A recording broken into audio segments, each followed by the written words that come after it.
Structure of the FSSAI है उसको बनाते हैं। अगर हम यहाँ पर देखें, इसको हम दो पार्ट्स में डिवाइड कर सकते हैं, ठीक है। कंप्लायंस फूड सेफ्टी ऑफिसर्स क्या करते हैं, ग्राउंड लेवल पे जाते हैं और वहां पर इंस्पेक्शन वगैरह करते हैं, सैंपल्स को कलेक्ट करते हैं। तो एट प्रेजेंट आप देखोगे कि 21 साइंटिफिक पैनल भी है FSSAI, state level steering committee. तो इस तरीके की इन्फोर्समेंट की अगर हम बात करते हैं तो सेंट्रल लेवल पे अगर हम देखेंगे तो यहाँ पर chief executive officer of the FSSAI जो होगा वो यहाँ पर मेन एक तरीके से हेड करेगा पूरी कंट्री की। बात करते हैं स्टेट के बाद में नीचे आता है डेजिग्नेटेड ऑफिसर जो एक पर्टिकुलर डिस्ट्रिक्ट में होता है। यहाँ पर अगर आपको कोई इंस्ट्रक्शन वगैरह देना है तो chief executive officer of the FSSAI licence और जो रजिस्ट्रेशन होता है उसको लेकर के अगर हम स्टेट कोड की बात करें तो हमने भी यहाँ पर देखा जैसे झारखंड है, तो बीआईएस का मेन फंक्शन क्या है। Hello everyone, welcome to So Education. आप सभी लोगों का स्वागत है इस एक मैराथन सेशन में जो कि है फूड सेफ्टी करंट अफेयर का। यहां पर हम बात करने वाले हैं जो कि आपका झारखंड फूड सेफ्टी ऑफिसर का पेपर है, उससे रिलेटेड अगर कोई इंपॉर्टेंट फूड से रिलेटेड जो डेटा होता है उसको हम यहां पर डिस्कस करेंगे। जैसे कि फूड लेबोरेटरी के बारे में कुछ इवेंट्स होते हैं, फूड सेफ्टी इंडेक्स जो निकलता है हर साल उसको लेकर के बात करेंगे। और आप देखोगे कुछ इंपॉर्टेंट एफएसएसएआई के इनिशिएटिव होते हैं, कुछ इंपॉर्टेंट इवेंट्स होते हैं जैसे कि ईट राइट मिलेट मेला, वहां पर क्या क्या चीजें हुई, कौन सी एक्टिविटीज हुई। फूड सेफ्टी को लेकर के जो आप देखते हो हर साल जो हम मनाते हैं, सेलिब्रेट करते हैं, वर्ल्ड फूड सेफ्टी डे या फिर वर्ल्ड फूड डे भी हम सेलिब्रेट करते हैं। उन सारी चीजों से रिलेटेड जो इंपॉर्टेंट इंफॉर्मेशन है, थीम वगैरह क्या होता है, वो सारे क्वेश्चंस बनने के बहुत ज्यादा चांसेस होते हैं। तो यहां पर करंट अफेयर की क्लास में हम फूड सेफ्टी से रिलेटेड केवल करंट अफेयर डिस्कस करेंगे। हम जनरल एग्जाम्स पे फोकस ना करते हुए केवल फूड से रिलेटेड जो डेटा होता है उसको हम यहाँ पर डिस्कस करने वाले हैं। ये एक वन शॉट वीडियो होने वाला है, इसमें हम सारा डेटा जो है वो कवर कर लेंगे। जो भी मोस्ट एक्सपेक्टेड क्वेश्चंस अगर आपके इस पर्टिकुलर रीजन से बनते हैं इंपॉर्टेंट अपडेट को लेकर के, वो आपके यहाँ से कंप्लीट हो जाएंगे। तो वीडियो थोड़ा सा बड़ा रहेगा, तो प्लीज आप इस वीडियो को स्किप मत करना क्योंकि 27 को आपका एग्जाम है। अब यहाँ पर लेबोरेटरी का जो डेटा होता है वो डेटा क्या होता है, थोड़ा बहुत चेंज होता रहता है, इस वजह से ये वीडियो थोड़ा सा मैं आपको पहले दे रहे हैं। तो यहाँ पर अगर एग्जाम में चीजें आती हैं तो आपको करंट डेटा के अकॉर्डिंग ही अपने क्वेश्चन को मार्क करना है। अगर जेपीएससी मार्क्स नहीं देता है, वो कुछ और कंसिडर करते हैं, तो प्रूफ के लिए आप यहाँ पर ऑब्जेक्शन कर सकते हो, तो आपको उसका मार्क्स मिलेगा। तो बेटर होगा कि जो लेटेस्ट डेटा है उसके साथ ही आपको जाना है, उसी के साथ में आपको स्टिक रहना है, ठीक है। तो पर्टिकुलर वीडियो में अगर हम बात करें तो यहाँ पर हम स्टार्ट करने वाले हैं। तो जो भी इवेंट्स हुए हैं, सबसे इंपॉर्टेंट आप देखोगे कि हमें एफएसएसएआई का एक नॉलेज होना चाहिए कि वहां पर इस टाइम एट प्रेजेंट में क्या क्या चेयरपर्सन और चीफ एग्जीक्यूटिव ऑफिसर क्या है। उसके बाद में सबसे इंपॉर्टेंट कोडेक्स एलिमेंटेरियस कमीशन जो इंटरनेशनल लेवल पे फूड स्टैंडर्ड्स बनाते हैं, उनको लेकर के क्या इंपॉर्टेंट चीजें हैं जो आपको पता होनी चाहिए, या फिर कुछ इनिशिएटिव हैं जो यहाँ पर एफएसएसएआई के द्वारा कंडक्ट कराए जाते हैं या फिर ऑर्गेनाइज किए जाते हैं, उनके बारे में आपको पता होना चाहिए। तो इस पर्टिकुलर वीडियो को स्टार्ट करते हैं।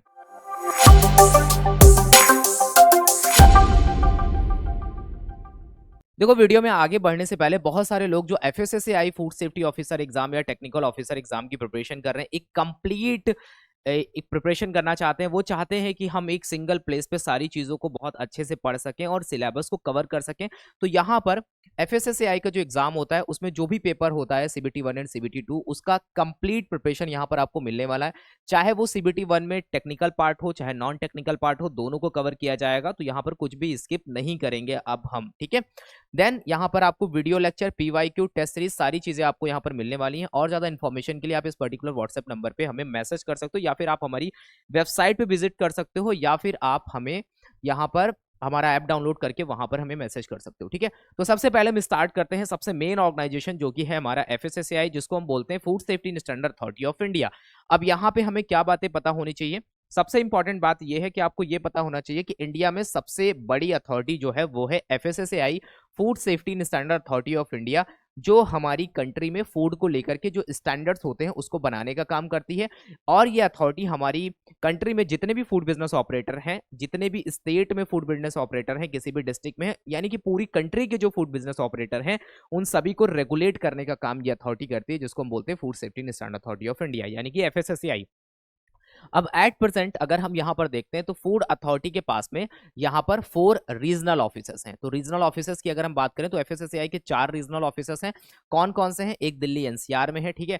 देन हम देखते हैं मुंबई में है, कोलकाता में है और चेन्नई में है। तो यहां पर ये आपको गाजियाबाद रीजन में देखने को मिलेगा जो दिल्ली एनसीआर में है। इसके अलावा एफएसएसएआई की अगर हम बात करते हैं तो इनका जो हेडक्वार्टर्स है वो हेडक्वार्टर्स हमें कहां देखने को मिलता है? न्यू दिल्ली में देखने को मिलता है। ये बात आपको बहुत बेसिक क्वेश्चन है बट यहां से बन सकते हैं। देन एफएसएसएआई के पास में पहले 6 रीजनल ऑफिस थे, यानी कि गुवाहाटी और कोची भी एक रीजनल ऑफिस हुआ करता था, बट एट प्रेजेंट केवल और केवल 4 रीजनल ऑफिस हैं।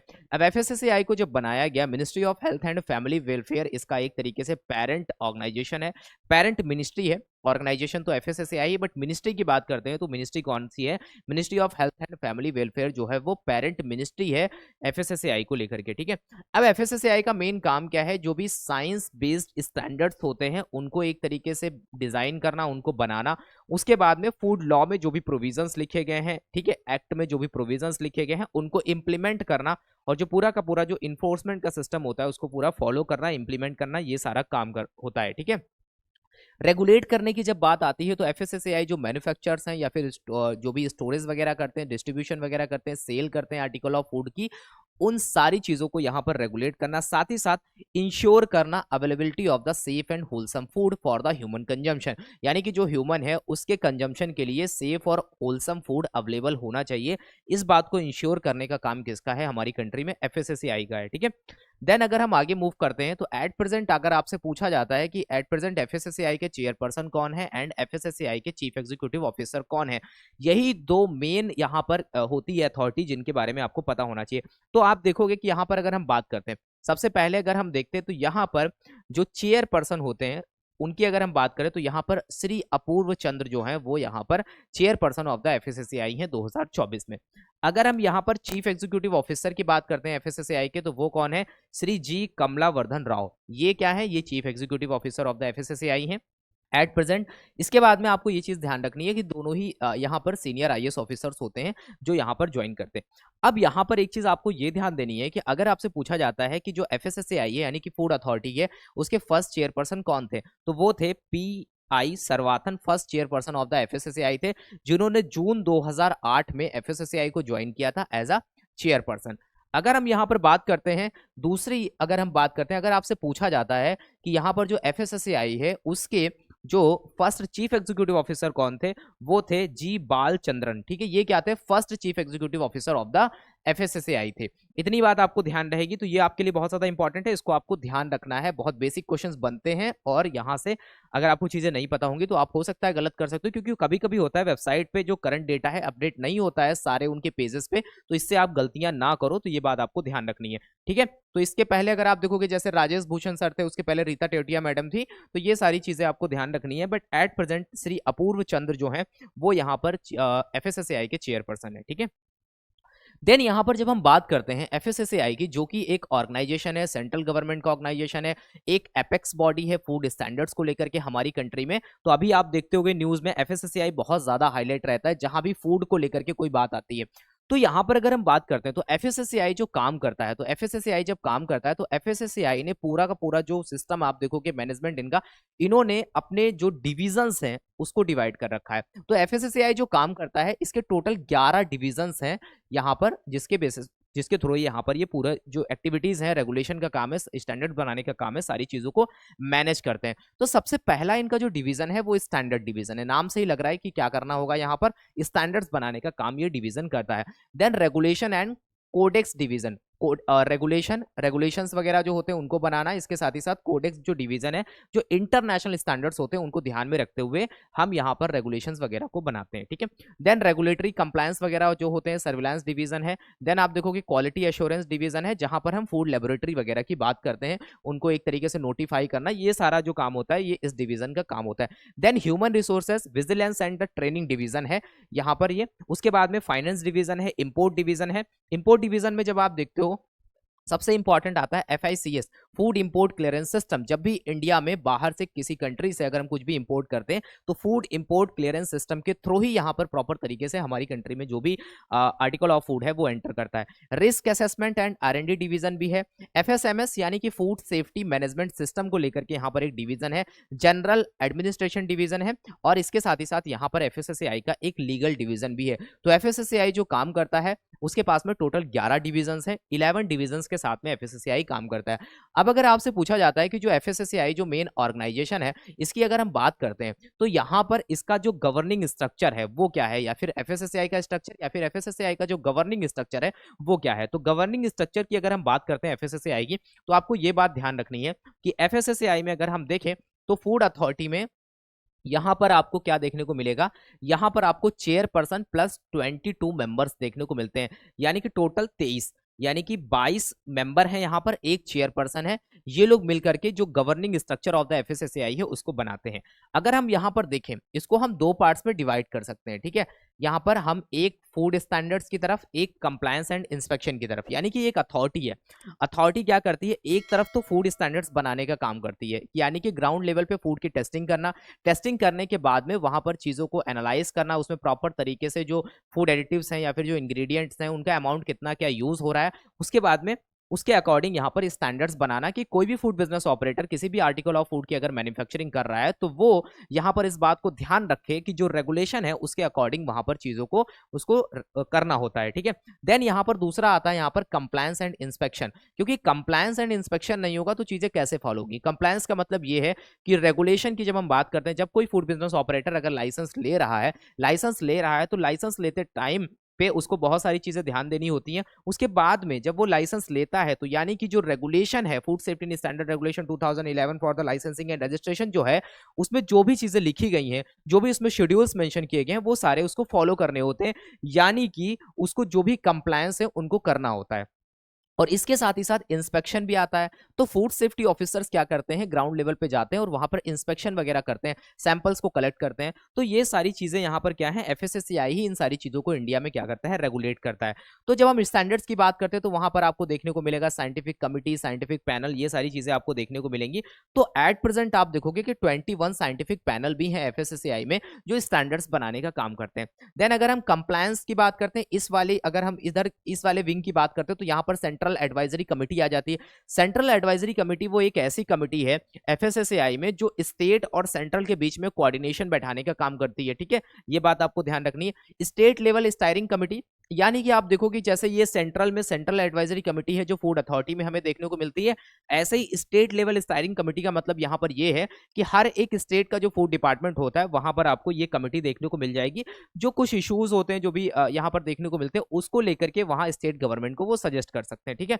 और इसके साथ ही साथ डिस्ट्रिक्ट लेवल पे एक एडवाइजरी कमेटी हमें देखने को मिलती है, ठीक है। तो हर एक डिस्ट्रिक्ट में एक डेजिग्नेटेड ऑफिसर अपॉइंट होता है जिसके नीचे वहां के फूड सेफ्टी ऑफिसर काम करते हैं। तो इस तरीके से ये पूरा का पूरा सिस्टम जो है वो चलता है, ये गवर्निंग स्ट्रक्चर आपको देखने को मिलता है। देन यहाँ पर ऑलरेडी हम आपको बता चुके हैं कि एफएसएसएआई जो फूड अथॉरिटी है वो एक एपेक्स बॉडी है अंडर द एफएसएस एक्ट, यानी कि फूड सेफ्टी स्टैंडर्ड एक्ट के अंडर में ये एक एपेक्स बॉडी है। सबसे इंपॉर्टेंट बात ये है कि ये जो टर्म है एपेक्स बॉडी है। दूसरी बात यहाँ पर यह है कि सिंगल रेफरेंस पॉइंट है related to the food safety, यानी कि एफएसएसएआई ही जो है वो एक तरीके से क्या करता है, जो भी स्टैंडर्ड्स बनाना होता है, जो भी काम करना होता है वो सारा सारा यही करते हैं, ठीक है। उसके बाद में यहाँ पर बात आती है कि जो हमने पीछे बात करी कि यहाँ पर जो एफएसएसएआई है उसमें कितने मेंबर होते हैं, उसमें 22 मेंबर होते हैं प्लस यहाँ पर चेयरपर्सन होता है। अब ये जो 22 मेंबर्स होते हैं ये कहाँ से आते हैं, इनके बारे में अगर आप थोड़ा सा देख लो। अगर हम बात करते हैं जो अथॉरिटी है, food authority shell consist of the chairperson and the following 22 members. अब 22 मेंबर्स में भी यहाँ पर जो 1/3 नंबर है वो यहाँ पर वुमेन का होना चाहिए। ये इसको लेकर के ऑलरेडी क्वेश्चन बनाया, तो याद रखना अगर वुमेन का नंबर पूछता है अथॉरिटी में, ऑर्गेनाइजेशन में, स्ट्रक्चर में, तो यहाँ पर 1/3 उनका नंबर होना चाहिए। अब ये जो 22 मेंबर्स की बात हो रही है, इसमें जो 7 मेंबर है, इसमें जो 7 मेंबर हैं वो यहाँ कहाँ से आते हैं, वो आते हैं यानी कि not below the rank of joint secretary. यानी कि एक तरीके से आप देखोगे कि जो यहाँ पर होते हैं 7 मेंबर, पहली बात तो उनकी जो रैंक है ज्वाइंट सेक्रेटरी रैंक की होनी चाहिए, उससे नीचे वो नहीं होने चाहिए सेंट्रल गवर्नमेंट में, ना कि स्टेट गवर्नमेंट में, ठीक है। उसके बाद में यहाँ पर आप बात देखोगे, आगे देखोगे ये जो मेंबर्स होते हैं 7, ये डिफरेंट यहाँ पर क्या होते हैं, मिनिस्ट्रीज या फिर डिपार्टमेंट से बिलोंग करते हैं। जैसे कि एग्रीकल्चर से होगा, एक कॉमर्स से होगा, एक कंज्यूमर अफेयर से होगा, फूड प्रोसेसिंग से होगा, उसके बाद में हेल्थ से होगा, लेजिस्लेटिव अफेयर से होगा एंड स्मॉल स्केल इंडस्ट्रीज से होगा। दूसरी इंपॉर्टेंट बात यहाँ पर ये है कि ये जो सारे मेंबर्स होंगे ना, who shall be the x officio member. X officio member का मतलब यहाँ पर ये है कि एक टाइम पे ये 2 पोजीशंस को, 2 ऑफिसर्स को होल्ड करेंगे। फॉर एग्जांपल अगर हम बात करते हैं हमारी कंट्री में वाइस प्रेसिडेंट है एंड हमारे यहाँ पर जो आप पार्लियामेंट की बात करोगे तो उसमें लोकसभा और राज्यसभा होता है।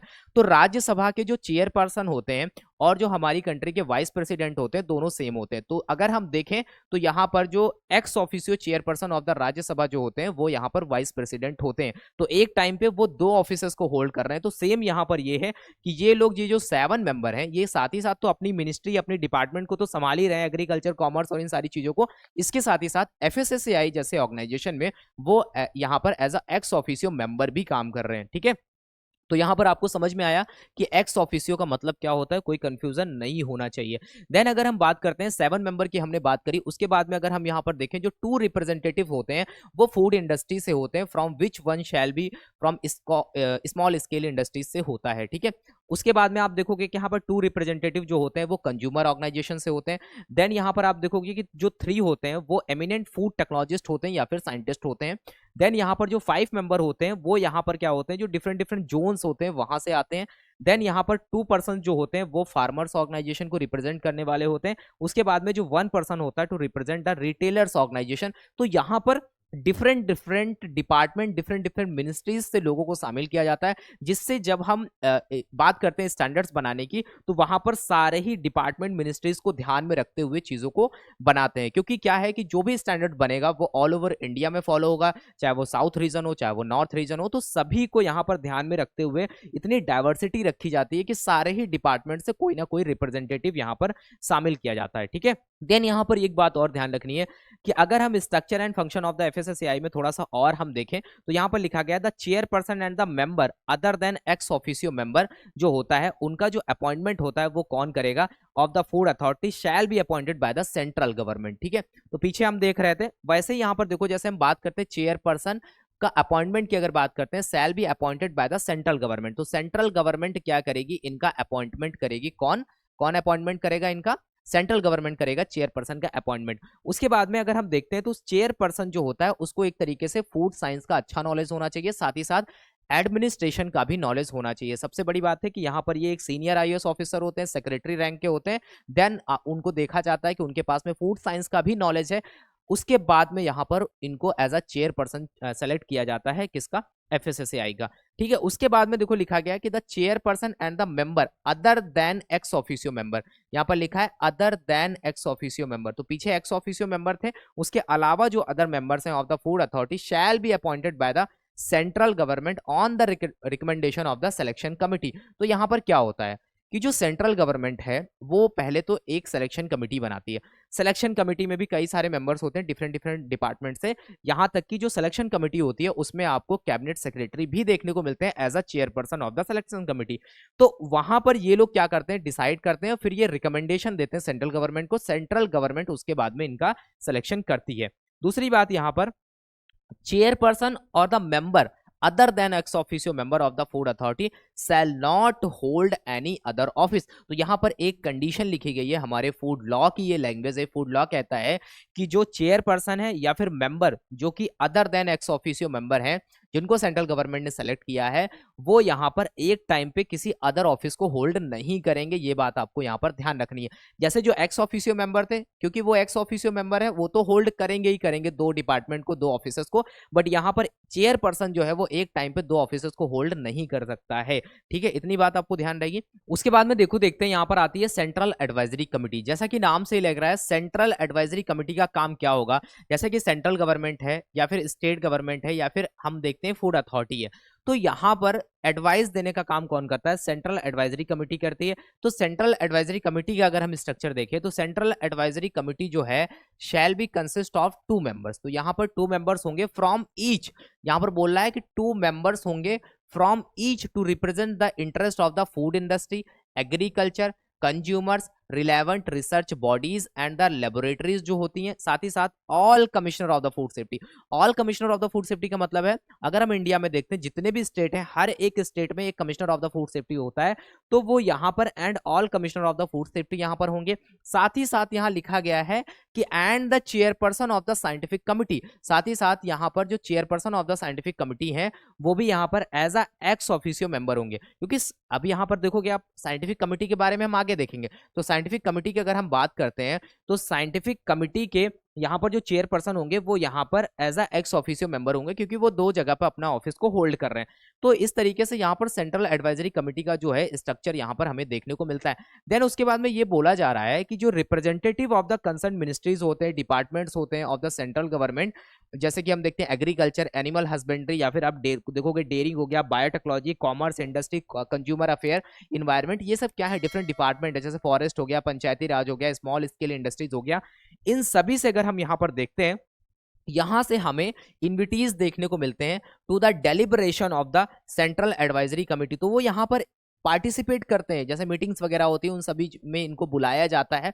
वो यहाँ पर एज अ मेंबर नहीं होते हैं, बट यहाँ पर एज अ इन्विटीज होते हैं। तो वहां पर वो क्या करते हैं, अपने सजेशंस वगैरह दे सकते हैं। तो डिफरेंट डिफरेंट डिपार्टमेंट से लोगों को बुलाया जाता है, जिससे क्या होता है कि जब हम स्टैंडर्ड्स बनाते हैं या फिर कुछ सजेशंस वगैरह अगर हम वहां पर दे रहे हैं, तो वहां पर हमें एक डाइवर्सिटी देखने को मिले। ठीक है, ये एक इंपॉर्टेंट चीज होती है। देन आगे यहाँ पर सबसे इंपॉर्टेंट बात लिखी गई, the chief executive officer shall be the ex officio chairperson of the central advisory committee। तो सेंट्रल एडवाइजरी कमेटी का अगर आपसे कोई चेयरपर्सन पूछता है तो वो कौन होता है, चीफ एग्जीक्यूटिव ऑफिसर जो होता है वो यहाँ पर क्या होता है, chair person of the central advisory committee होता है। लेकिन वो चीफ एग्जीक्यूटिव ऑफिसर भी है और यहाँ पर वो भी चेयरपर्सन भी है, तो इस तरीके से वो क्या होगा, x officio chairperson of the central advisory committee होगा। पीछे चेयरपर्सन के केस में क्या लिखा था जब हमने बात करी थी, chief executive officer and the chairperson. Chairperson क्या है, एक तरीके से नॉन एग्जीक्यूटिव हेड है। चीफ एग्जीक्यूटिव ऑफिसर क्या है, वो executive head of the FSSAI है। ठीक है, अब अगर हम यहां पर देखते हैं तो यहां पर भी यही बात बोल रहा है कि चीफ एग्जीक्यूटिव ऑफिसर के केस में ऐसा कुछ भी नहीं लिखा था कि वो वहां पर कोई दूसरा ऑफिस होल्ड नहीं कर सकता है। तो इसी वजह से chief executive officer as a ex officio chairperson of the central advisory committee हमें देखने को मिलता है। ठीक है, आई होप इतनी बात आपको यहाँ पर क्लियर है। देन यहाँ पर जो function of the central advisory committee की अगर हम बात करते हैं, तो function of the central advisory committee यहाँ पर क्या क्या है, बहुत इंपॉर्टेंट जो फंक्शन है उनको अगर हम देखें, तो central advisory committee shell ensure close cooperation between the food authority and the enforcement agency. यानी कि फूड अथॉरिटी, एफएसएसएआई, और जब हम इन्फोर्समेंट एजेंसीज की बात करते हैं तो इसमें सबसे बड़ा एग्जांपल आता है स्टेट गवर्नमेंट का। ठीक है, तो स्टेट गवर्नमेंट या फिर जो अदर एजेंसीज हैं उनके बीच में एक क्लोज कोऑपरेशन बैठाने का काम कौन करता है, वो करता है यहाँ पर सेंट्रल एडवाइजरी कमेटी। तो ये भी क्वेश्चन ऑलरेडी पूछा जा चुका है, तो इसको आपको ध्यान रखना है। देन अगर हम बात करते हैं जो सेंट्रल एडवाइजरी कमेटी है, शैल एडवाइज द फूड अथॉरिटी। अब फूड अथॉरिटी को कौन कौन से पॉइंट्स होते हैं जो हमें देखने को मिलते हैं जिस पर यहाँ पर ये एडवाइस दे सकता है। तो यहाँ पर आप देखोगे performance and duties under this section, वो सारी चीजें आपको यहाँ पर देखने को मिलेंगी। फिर आप देखोगे on the prioritisation of the work, यानी कि सबसे इंपॉर्टेंट कौन सा वर्क है, किसको प्रायोरिटी में रखना है, किसको पहले करना है। तो बहुत सारे काम होते हैं अथॉरिटी के पास में, लेकिन कुछ काम ऐसे होते हैं जिनको बहुत जल्दी करके देना होता है, बहुत जल्दी उनको इंप्लीमेंट करना होता है, चाहे वो स्टैंडर्ड्स बनाने का काम हो, चाहे कुछ भी हो। तो वहां पर प्रायोरिटी पे किसको रखना है, ये सारी चीजें देना। देन आप देखोगे कि यहाँ पर आइडेंटिफाइंग पोटेंशियल जो रिस्क होते हैं उसको आइडेंटिफाई करना हो, फिर उसको कैसे एलिमिनेट करना है, कैसे रिड्यूस करना है, ये सारी चीजें। पुलिंग ऑफ नॉलेज वगैरह, एक अच्छे नॉलेज को कैसे हम वहां पर ला सकें, ये सारी चीजें करना। देन आप देखोगे कि such other functions as may be specified by regulation, अगर रेगुलेशन में कुछ और फंक्शंस मेंशन किए गए हैं तो उनको भी यहाँ पर करना। Central advisory committee shall meet regularly at invitation of the chairperson. तो सेंट्रल एडवाइजरी कमिटी जो है, इसके जो चेयरपर्सन होंगे उनके इनविटेशन पे यहाँ पर क्या होगा, सेंट्रल एडवाइजरी कमेटी जो है वो मीटिंग्स वगैरह करेगी of the central advisory committee, और at the request at least 1/3 of the its member shall not less than 3 times. यानी कि कहने का मतलब है अगर चेयरपर्सन चाहे इनवाइट करते हैं तो उनके कहने पर भी यहाँ पर मीटिंग्स वगैरह होंगी, या फिर जो इसके जो मेंबर्स होते हैं उसके जो 1/3 नंबर हैं वो अगर यहाँ पर रिक्वेस्ट करते हैं तो उनकी रिक्वेस्ट पे भी यहाँ पर मीटिंग्स वगैरह होंगी। साथ ही साथ जो मीटिंग्स हैं उसका कोई नंबर फिक्स नहीं है, लेकिन यहाँ पर ये बोल रहे हैं not less than 3 times a year, यानी कि एक साल में 3 बार कम से कम मीटिंग करनी है। उसके बाद ज्यादा आप जितनी बार चाहो जरूरत पड़ती है उतनी बार आप मीटिंग्स वगैरह कर सकते हो। देन हम बात करते हैं यहाँ पर साइंटिफिक पैनल की। तो साइंटिफिक पैनल का सबसे बड़ा काम क्या होता है, वो काम होता है स्टैंडर्ड्स बनाना। अगर कोई स्टैंडर्ड्स बनाने हैं, सपोज दैट फूड एडिटिव को लेकर के कोई स्टैंडर्ड्स बनाने, फूड पैकेजिंग लेबलिंग को लेकर के कोई स्टैंडर्ड्स बनाने, ठीक है, मिल्क एंड मिल्क प्रोडक्ट को लेकर के कोई स्टैंडर्ड्स बनाने, तो इन सारे स्टैंडर्ड्स को बनाने के लिए यहाँ पर डिफरेंट डिफरेंट पैनल्स बनाए गए। डिफरेंट डिफरेंट पैनल्स में क्या होता है, डिफरेंट डिफरेंट एक्सपर्ट्स होते हैं, स्कॉलर्स होते हैं, साइंटिस्ट होते हैं, वो अपनी रिसर्च के अकॉर्डिंग यहाँ पर उसके बाद में स्टैंडर्ड्स को डेवलप करने का काम स्टार्ट करते हैं। साइंटिफिक पैनल भी स्टैंडर्ड्स बनाता है, इनिशिएट करता है, देन आगे साइंटिफिक कमिटी भी इसमें एक तरीके से काम करती है। फिर आप देखोगे कि फाइनली जो अप्रूवल होता है वो एफएसएसएआई यहाँ पर देता है। तो यहाँ पर अगर हम साइंटिफिक पैनल की बात करें तो इसका मेन काम यही है कि क्या करना है, स्टैंडर्ड्स बनाने का। The food authority shell establish scientific panel which shall consist of the independent scientific expert. तो यहाँ पर साइंटिफिक पैनल की जब हम बात करते हैं तो एफएसएसएआई अपने अकॉर्डिंग चाहे जितने चाहे उतने साइंटिफिक पैनल बना सकता है। The scientific panel shall invite the relevant industry and consumer representative in its deliberation, और वो अपने डेलिब्रेशन में किसी को भी यहाँ पर इन्वाइट कर सकते हैं, डिफरेंट इंडस्ट्रीज वगैरह से, जैसा भी उनको लगता है।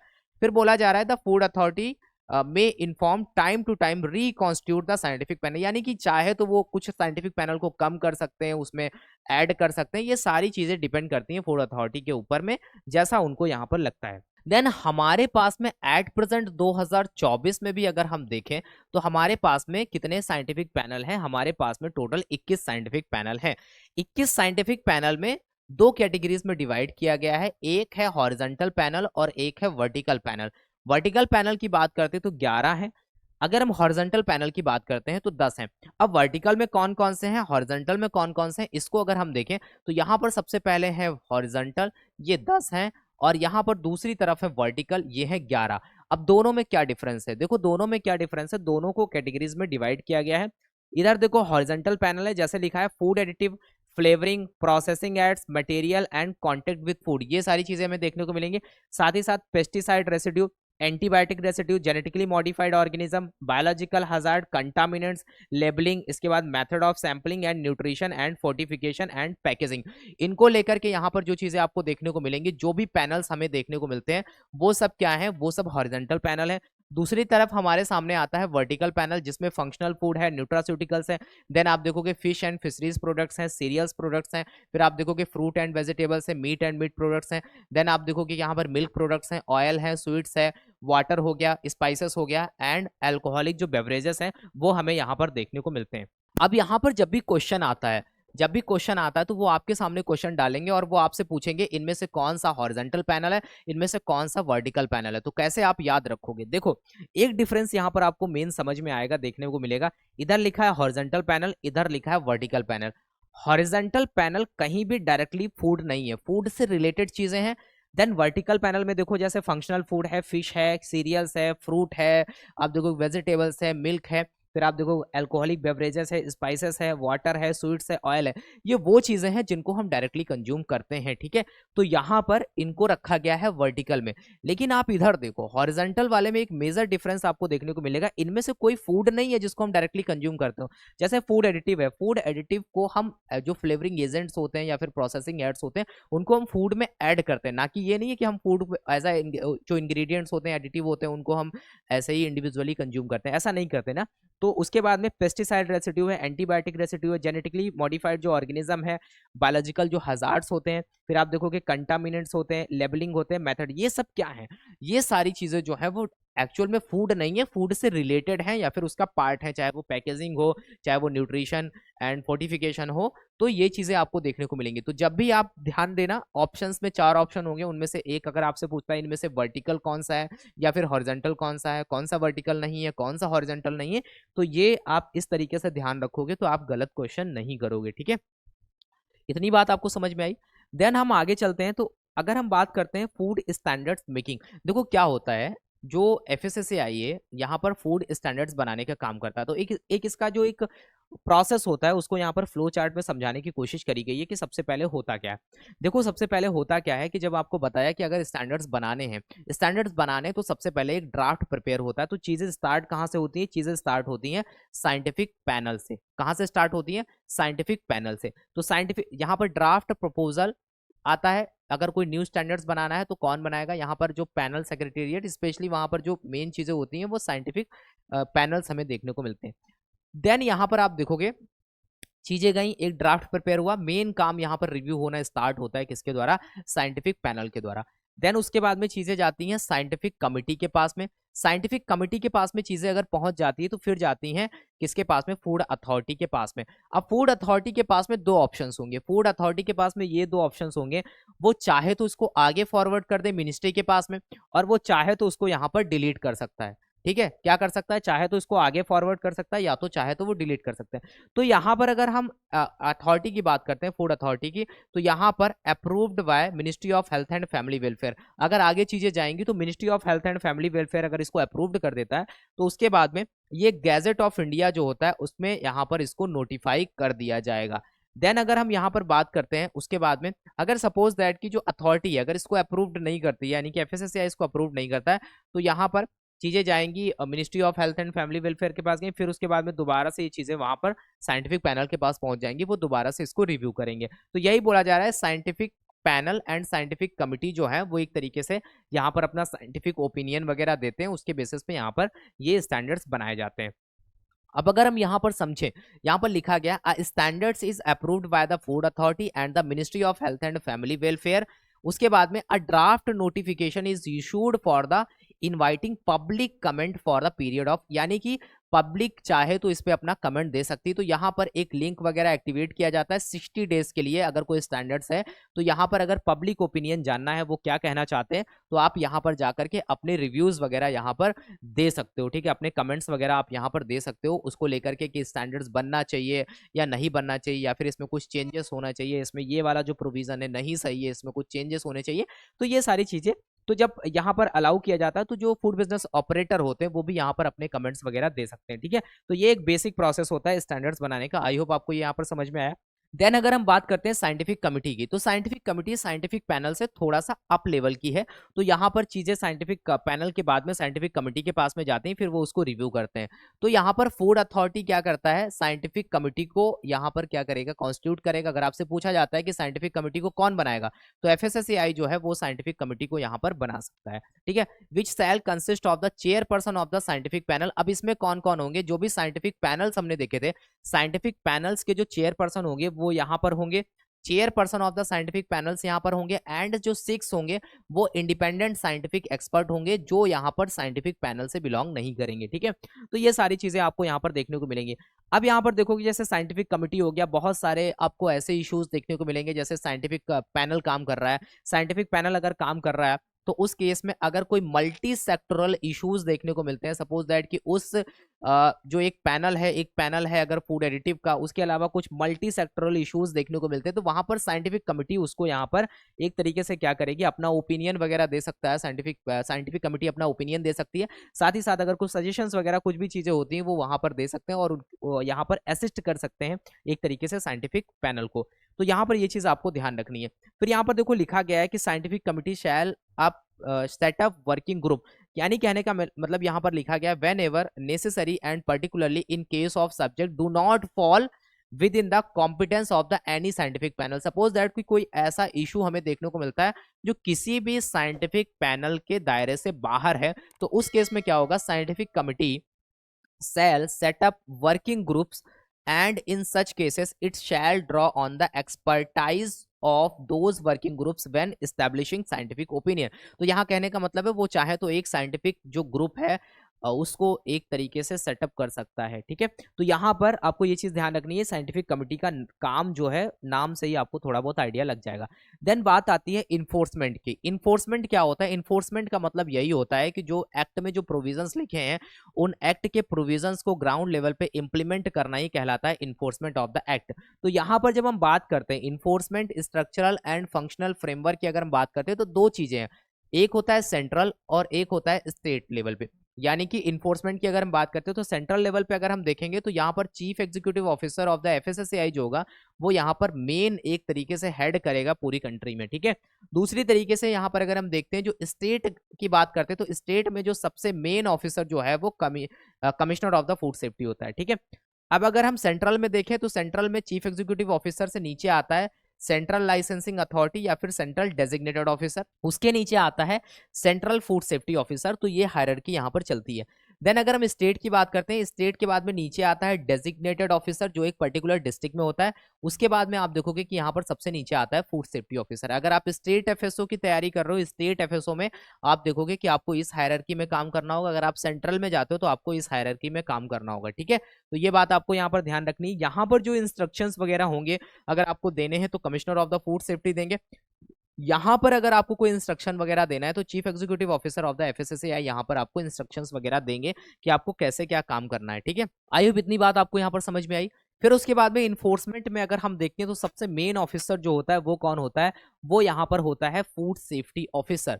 तो यहाँ पर लिखा भी गया है, for effective discharge of its function the food safety officer is required to have adequate knowledge of the FSS act, rules and regulation and their application in discharge of their duties, proper procedure for the inspection and the sampling and various other aspect of food safety। तो यहाँ पर ये बोल रहे हैं कि अगर हम जब बात करते हैं इन्फोर्समेंट की, तो इन्फोर्समेंट की जब हम बात करते हैं तो उसमें जो मेन ऑफिसर होता है, सबसे फ्रंट लाइन ऑफिसर अगर हम बात करते हैं तो वो होता है फूड सेफ्टी ऑफिसर। तो फूड सेफ्टी ऑफिसर के लिए सबसे इंपॉर्टेंट बात यहाँ पर ये बोली जा रही है कि उसके पास में adequate knowledge of the FSS act, food safety standard act, इसके अलावा रूल्स रेगुलेशन का यहाँ पर नॉलेज उसके पास में होना चाहिए। साथ ही साथ यहाँ पर कैसे चीज़ों को, अपने जो फंक्शन है उसको कैसे परफॉर्म करना है, कैसे चीज़ों को करना है, सैम्पलिंग वगैरह कैसे करनी है, सैंपल को कैसे कलेक्ट करना है, इंस्पेक्शन कैसे करना है, ये सारा नॉलेज उसके पास में होना जरूरी है। तो अगर हम स्टेट लेवल पे बात करते हैं, इन्फोर्समेंट की अगर हम बात करते हैं तो यहाँ पर सबसे मेन होता है कमिश्नर ऑफ फूड सेफ्टी, ठीक है। उसके बाद में यहाँ पर देखोगे डेजिग्नेटेड ऑफिसर होता है, साथ ही साथ एडजुडिकेटिंग ऑफिसर होता है, ये डेजिग्नेटेड ऑफिसर है, ये एडजुडिकेटिंग ऑफिसर है। देन यहाँ पर फूड सेफ्टी ऑफिसर, साथ ही साथ फूड एनालिस्ट। तो पूरे स्टेट में आपको ये स्ट्रक्चर देखने को मिलेगा कि commissioner of food safety head कर रहा है, डेजिग्नेटेड ऑफिसर डिस्ट्रिक्ट को देख रहा है, डेजिग्नेटेड ऑफिसर जो है वो एक तरीके से यहाँ पर डेजिग्नेटेड ऑफिसर किस तरीके इंस्ट्रक्शन वगैरह देने होते हैं तो वो किसको देगा, फूड सेफ्टी ऑफिसर को देगा। उसके बाद में यहाँ पर चीजें अगर आगे बढ़ती हैं, सैंपल वगैरह कलेक्ट होता है तो वो जाएगा फूड एनालिस्ट के पास में। फूड एनालिस्ट अगर कोई रिपोर्ट वगैरह बना करके देता है, अगर उसमें कोई कॉन्ट्रावेंशन पाया जाता है, तो अगर चीजें ट्रिब्यूनल में जाती हैं तो वहां पर जो ऑफिसर रोल में आएगा वो आएगा एडजुडिकेटिंग ऑफिसर, ठीक है। इतनी बात आपको यहाँ पर ध्यान रखनी है। Then power and function of the food safety officer अगर हम समझे तो फूड सेफ्टी ऑफिसर के पास में एक्चुअल में क्या क्या पावर्स होती हैं एज पर फूड लॉ। तो यहां पर लिखा गया है, issue registration for small and petty food business operator. जो छोटे फूड बिजनेस ऑपरेटर होते हैं, फूड सेफ्टी ऑफिसर उनका रजिस्ट्रेशन वगैरह इशू कर सकता है। फूड सेफ्टी ऑफिसर लाइसेंस को इशू नहीं कर सकता, ये बात आपको ध्यान रखनी है। Then inspect and premises of the small, जैसे जो इंस्पेक्शन वगैरह करना होता है, जो स्मॉल प्रेमाइसेस वगैरह होते हैं उनका इंस्पेक्शन वगैरह कर सकता है। और यहाँ पर वो ये चीज देखेगा कि जो फूड सेफ्टी स्टैंडर्ड रेगुलेशन हम पढ़ते हैं लाइसेंसिंग एंड रजिस्ट्रेशन के लिए, उसके शेड्यूल नंबर 4 में देखते हैं तो वहां पर आप देखोगे कि आपको यहाँ पर शेड्यूल नंबर 4 के पार्ट नंबर 1 में अगर हम देखते हैं तो वहां पर कुछ hygienic and sanitary practices to be followed by food business operator जो मेंशन करी गई हैं, उनको यहाँ पर फॉलो किया जा रहा है या नहीं किया जा रहा है, इसको एक तरीके से चेक करना, वेरीफाई करना, ये कौन करेगा, फूड सेफ्टी ऑफिसर करेगा। Inspect as frequently as may be prescribed by the designated officer।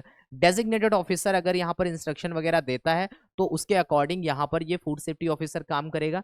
Then यहाँ पर आप देखोगे कि recommend designated officer to issue of the improvement notice. आपको देखा होगा कि जब हम लॉ में पढ़ते थे तो वहां पर हम देखते थे कि जो डेजिग्नेटेड ऑफिसर होता है वो इम्प्रूवमेंट नोटिस को इशू कर सकता है। फूड सेफ्टी ऑफिसर इंस्पेक्शन के लिए जाएगा, वहां पर देखेगा कि जो कंप्लायंस है उनको प्रॉपर तरीके से नहीं किया गया, तो फूड सेफ्टी ऑफिसर पहली बार में डेजिग्नेटेड ऑफिसर को बोल सकता है कि सर आप एक इंप्रूवमेंट नोटिस इशू कर दो।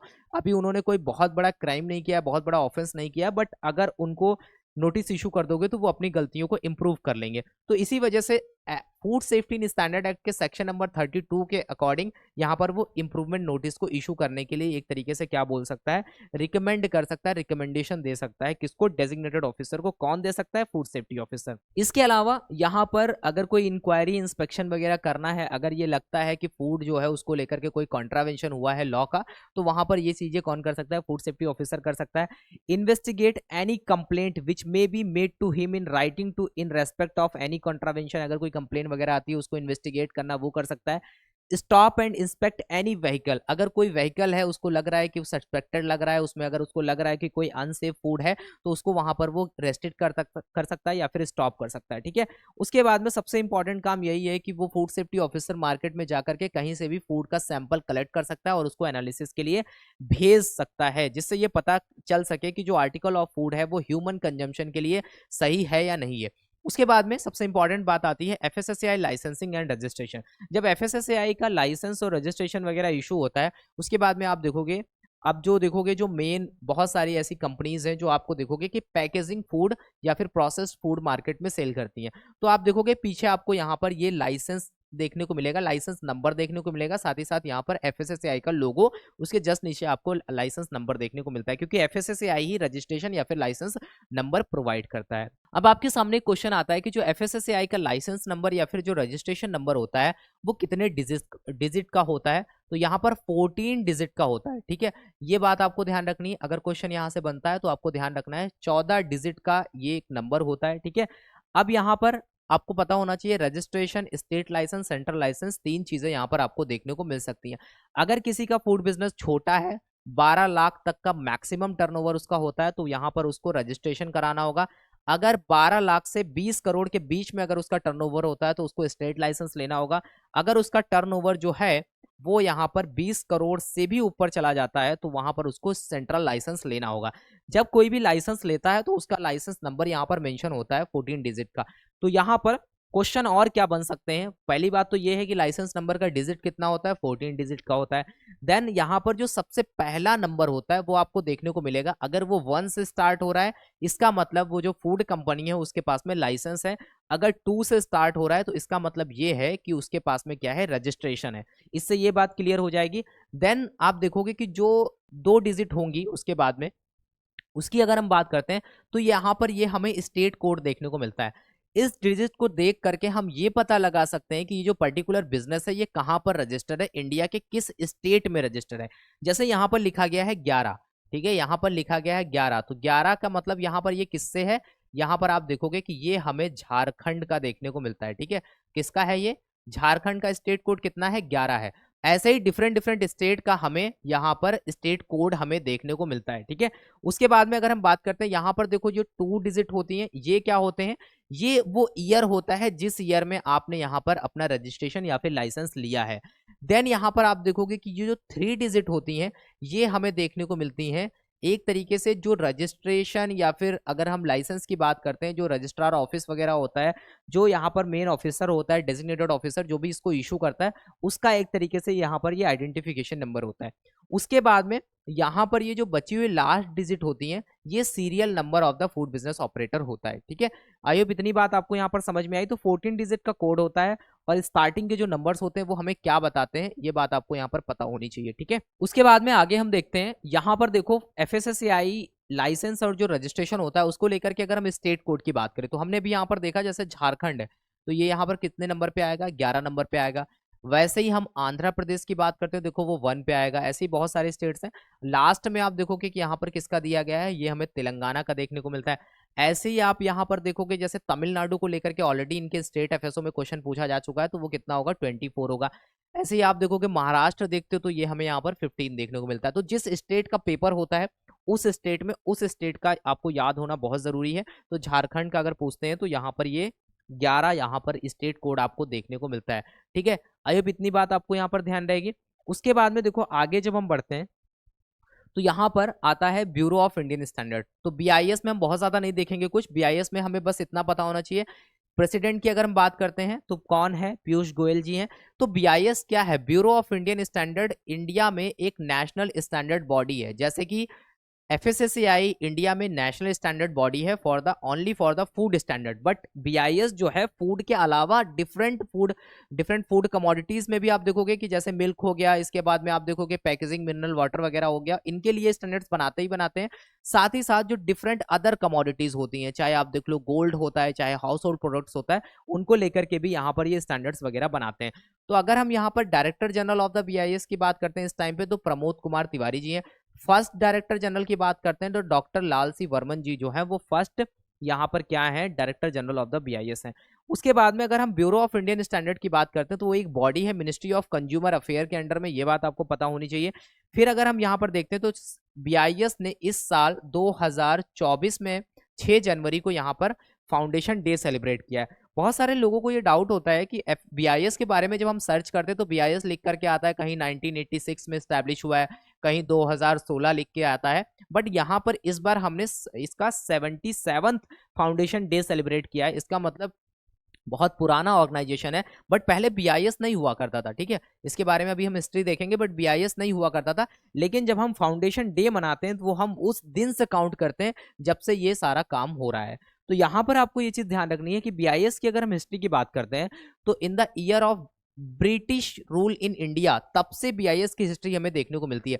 उस टाइम पे एक इंस्टीट्यूट हुआ करता था, इंस्टीट्यूशन ऑफ इंजीनियर्स के नाम से, तो ये उस टाइम पे स्टैंडर्ड्स वगैरह बनाने का काम करते हैं, ठीक है। ये आपको देखने को मिलेगा, द इंस्टीट्यूशन ऑफ इंजीनियर्स के नाम से, ये आपको इनका लोगो देखने को मिलेगा। तो इसका एस्टैब्लिशमेंट आप देखोगे कि 1920 के टाइम से, उस टाइम से चला जा रहा है, ठीक है। फिर आप देखो कि 1947 में हम इंडिपेंडेंट हुए, तो यहाँ पर 6 जनवरी 1947 में इंडियन स्टैंडर्ड्स इंस्टीट्यूशन इसको बदल करके कर दिया गया। यानी कि पहले क्या था, पहले था इंस्टीट्यूशन ऑफ इंजीनियर्स, देन उसके बाद में इसको हमने आईएसआई कर दिया। आईएसआई आज भी आप देखोगे कि जो मार्क बीआईएस इशू करता है वो आईएसआई मार्क ही होता है, क्योंकि यहाँ पर हम, और देखो उसी वजह से 6 जनवरी को ही हम एक तरीके से काउंट करते हैं, तभी हम यहाँ पर फाउंडेशन डे मनाते हैं, ठीक है। उसी के अकॉर्डिंग हम बनाते हैं। फिर आप देखोगे कि फर्स्ट डायरेक्टर जनरल उस समय पे डॉक्टर लाल सी वर्मन थे। फिर चीजें धीरे धीरे आगे बढ़ती हैं, तो पहली स्कीम वगैरह जो है वो बीआईएस लॉन्च करता है आईएसआई इन 1955 और 1956 के टाइम पे, ठीक है। उसके बाद में चीजें धीरे धीरे आगे बढ़ती हैं, तो Indian standard institution started operating the certification mark scheme start करते हैं, जिससे हम सर्टिफिकेशन मार्क को स्टार्ट करेंगे तो हम ज्यादा से ज्यादा स्टैंडर्ड्स को एक तरीके से रेगुलेट कर पाएंगे under the Indian standard institution. तो यहाँ पर एक सर्टिफिकेशन मार्क वगैरह 1952 में स्टार्ट किया गया। फिर चीजें और आगे बढ़ती हैं। फिर क्या होता है कि फिर ये पता चलता है कि हमें टेस्टिंग के लिए लेबोरेटरी वगैरह की भी जरूरत है, अगर हमें स्टैंडर्ड्स को अच्छे लेवल पे फॉलो करना है। तो 1963 में क्या होता है, यहाँ पर certification mark scheme, the nucleus of the laboratory was started. तो लेबोरेटरी वगैरह को स्टार्ट किया गया टेस्टिंग के लिए। उसके बाद में चीजें क्या होती हैं, जो a bill with this objective was there for introduce in the parliament. कब इंट्रोड्यूस होता है, 1986 में। फिर एक नया बिल आता है 26 नवंबर 1986 में, एक नया बिल आता है bureau of Indian standard bill. यानी कि अब जाकर के कहीं बीआईएस नाम आया है, लेकिन हम फाउंडेशन डे जो मनाते हैं बीआईएस का, वो हम 6 जनवरी 1947 को काउंट करते हैं, ठीक है। ये बात आपको ध्यान रहेगी। फिर bureau of Indian standard BIS came into existence through an act of parliament, date 26 November 1986।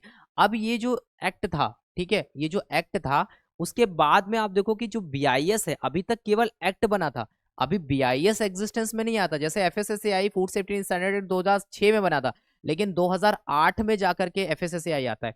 तो उसी तरीके से यहाँ पर ये एक्ट तो पहले आ जाता है, बट उसके बाद में जो बीआईएस एग्जिस्टेंस में आता है वो 1900 कब आता है, 1987 में आता है। तो यहाँ पर एक मेजर ये डिफरेंस है, याद रखना। कभी आप गूगल पे सर्च करते हो 1986 दिखाता है, 87 दिखाता है, तो 86 कब दिखाता है और 87 क्या कहना चाह रहा है। तो 1986 एंड 1987 में क्या डिफरेंस है, आई होप ये बात आपको यहाँ पर समझ में आई होगी, ठीक है। फिर उसके बाद में चीजें और आगे बढ़ती हैं। इनको लगता है कि फिर हमें कुछ लॉ में चेंज करना चाहिए। This the act was originally enacted in 1986 में। 1986 में एक्ट बना था and the BIS came into existence in December 1986 यहाँ पे बोल रहा है, बट पूरी तरीके से यहाँ पर जो काम करता है वो 1987 में करना स्टार्ट करता है। अ न्यू एक्ट, एक नया एक्ट आता है, was introduce in the Lok Sabha में। एक नया यहाँ पर बिल इंट्रोड्यूस किया जाता है, बाद में वो एक्ट बन जाता है। वो कब आता है, वो आता है 2015 में, which was subsequently passed by both houses of the parliament। उसको पास होने के बाद में ये एक्ट यहाँ पर फोर्स में आ जाता है 2017 में, यानी कि 1986 वाले को रिप्लेस कर दिया गया, ठीक है। तो यहाँ पर इतनी बात आपको ध्यान रहेगी। 15 में बिल पास हुआ था, ठीक है। 16 में लगभग यहाँ पर एक्ट बन के तैयार हुआ था 2016 में। 17 में क्या हुआ था, ये इफेक्टिव हुआ था, इतनी बात आपको ध्यान रखनी है। Under the act BIS has been identified as the national standard body of India. अभी तक इसको बीआईएस को ये रिकॉग्नाइज नहीं किया गया था कि बीआईएस जो है एक तरीके से national standard body of India है। ये कहां से हुआ, ये लॉ से यहाँ पर हुआ, ठीक है। तो ये बात आपको ध्यान रखनी है। देन हेडक्वार्टर्स की बात करते हैं तो वो न्यू दिल्ली में हमें देखने को मिलता है, इतनी बात आपको ध्यान रखनी है।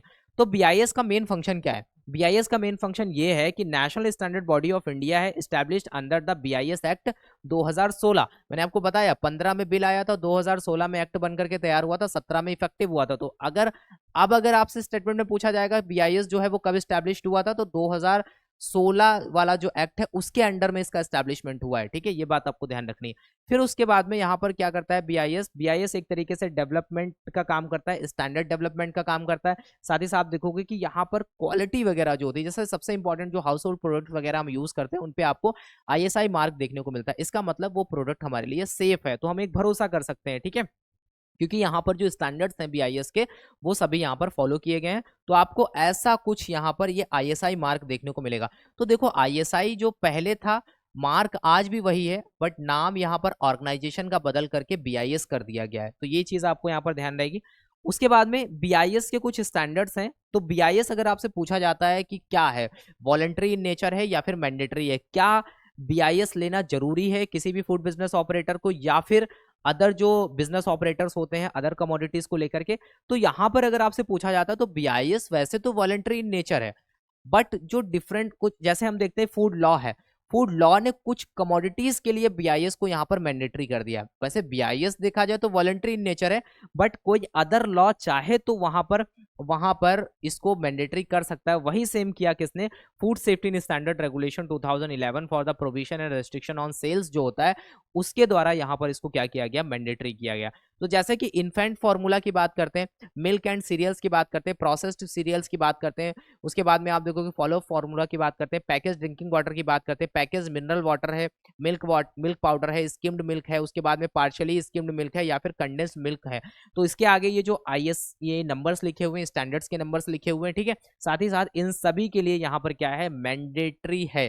क्या मैंडेटरी है, बीआईएस मैंडेटरी है, ठीक है। तो ये चीज आपको यहाँ पर ध्यान रखनी है कि बीआईएस जो है वो कौन कौन सी फूड कमोडिटीज के लिए मैंडेटरी है, ये बात आपको यहाँ पर ध्यान होनी चाहिए। अदर फूड सेफ्टी रिलेटेड कुछ स्टैंडर्ड्स होते हैं जिनके लिए बीआईएस यहाँ पर मैंडेटरी है, जैसे कि यहाँ पर लिखा गया IS 2491 2013, यहाँ पर ये वो ईयर है जिसमें ये बना है और ये यहाँ पर जो स्टैंडर्ड है उसका नंबर है। तो food hygienic general principle and code of practices को लेकर के है। फिर आप देखोगे कि IS यहाँ पर 15,000 जो है वो hazard analysis and critical control point HACCP के लिए है। उसके बाद में आप देखोगे यहाँ पर IS 16066 बात करते हैं तो स्ट्रीट फूड वेंडर्स के लिए यहाँ पर है। फिर आप देखोगे कि जो IS 22,000 ये बहुत इंपॉर्टेंट है फूड सेफ्टी मैनेजमेंट सिस्टम के लिए, ठीक है। तो यहाँ पर ये चीज आपको ध्यान रखनी है। फिर अगर हम बात करते हैं हमारे सामने आता है कोडेक्स एलिमेंटेरियस कमीशन, जो कि एक ऐसा ऑर्गेनाइजेशन है इंटरनेशनल लेवल पे जो इंटरनेशनल लेवल पे स्टैंडर्ड्स बनाने का काम करता है। जैसे हमारी कंट्री में FSSAI नेशनल लेवल पे स्टैंडर्ड्स बनाता है, वैसे ही codex Alimentarius commission international level पे स्टैंडर्ड्स बनाने का काम करता है, ठीक है। तो इंटरनेशनल फूड लॉ वगैरह जो होते हैं वो इन्हीं के द्वारा डेवलप किए जाते हैं।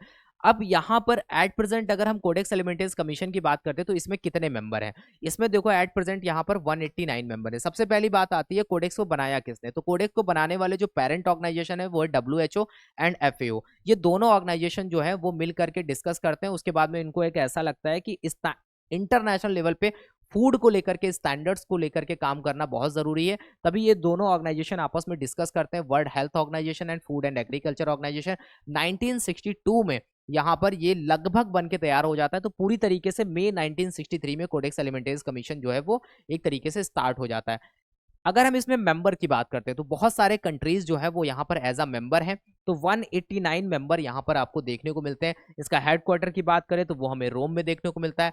एट प्रेजेंट अगर हम इसके चेयरपर्सन की बात करें तो स्टीव वियरने जो है वो इसके चेयरपर्सन है। ये दोबारा से इलेक्ट हो चुके हैं as a chairperson of the central Codex Alimentarius commission के। फिर अगर हम यहाँ पर देखते हैं currently the Codex Alimentarius commission जैसा बताया है कि यहाँ पर 189 मेंबर आपको देखने को मिलते हैं। अब 189 मेंबर में अगर हम यहाँ पर बात करते हैं तो 188 जो है वो मेंबर कंट्रीज हैं, साथ ही साथ यहाँ पर एक मेंबर ऑर्गेनाइजेशन है, यानी कि कुछ यहाँ पर कंट्रीज हैं 188। अब यहाँ पर एक मेंबर का पूरा एक ऑर्गेनाइजेशन है जिसको मेंबर ऑर्गेनाइजेशन बोलते हैं। वो यहाँ पर क्या है, वो है यहाँ पर यूरोपियन यूनियन। 2003 में यूरोपियन यूनियन यहाँ पर कोडेक्स में शामिल हुआ है, ये बात आपको ध्यान रखनी है। इंडिया जो है वो 1964 में बना है कोडेक्स का मेंबर, ये बात आपको ध्यान रखनी है। यानी कि 1963 में कोडेक्स एलिमेंटेरियस कमीशन आया था, उसके एक साल बाद ही इंडिया ने इसको ज्वाइन कर लिया था। अगर हम यहाँ पर लेटेस्ट मेंबर की बात करते हैं तो टिमर लिस्टे जो है वो लेटेस्ट मेंबर ऑफ द 2018 में करीब इन्होंने ज्वाइन किया है कोडेक्स को। अगर हम यहाँ पर देखते हैं यूरोपियन यूनियन को, वो 2003 में उसने ज्वाइन किया था। इंडिया ने कब ज्वाइन किया था? 1964 में, 1964 में। कोडेक्स एलिमेंट्रियस कमीशन जो भी पब्लिश करता है अपने डॉक्यूमेंट्स को, जो भी चीजें होती हैं, अगर हम देखते हैं तो इनका जो वर्किंग लैंग्वेज की बात करते हैं, ऑफिशियल लैंग्वेज की बात करते हैं, वो 6 लैंग्वेज में काम करते हैं। पहला यहाँ पर अरेबिक देखने को मिलेगा, Chinese, English, French, Spanish and Russian language में यहाँ पर ये काम करते हैं। ये स्टीव वियर्ने हैं, ठीक है। ये एट प्रेजेंट यहाँ पर क्या है, कोडेक्स एलिमेंट्रियस कमीशन के क्या है, चेयरपर्सन है।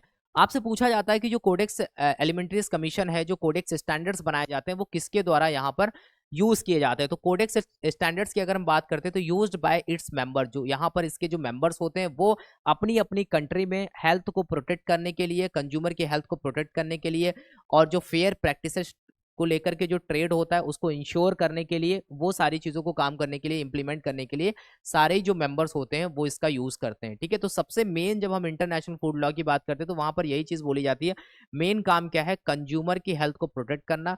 दूसरा यहाँ पर फेयर प्रैक्टिसेस इन फूड ट्रेड, इसको इंश्योर करना। ये सारी बातें हमें देखने को मिलती हैं, ठीक है।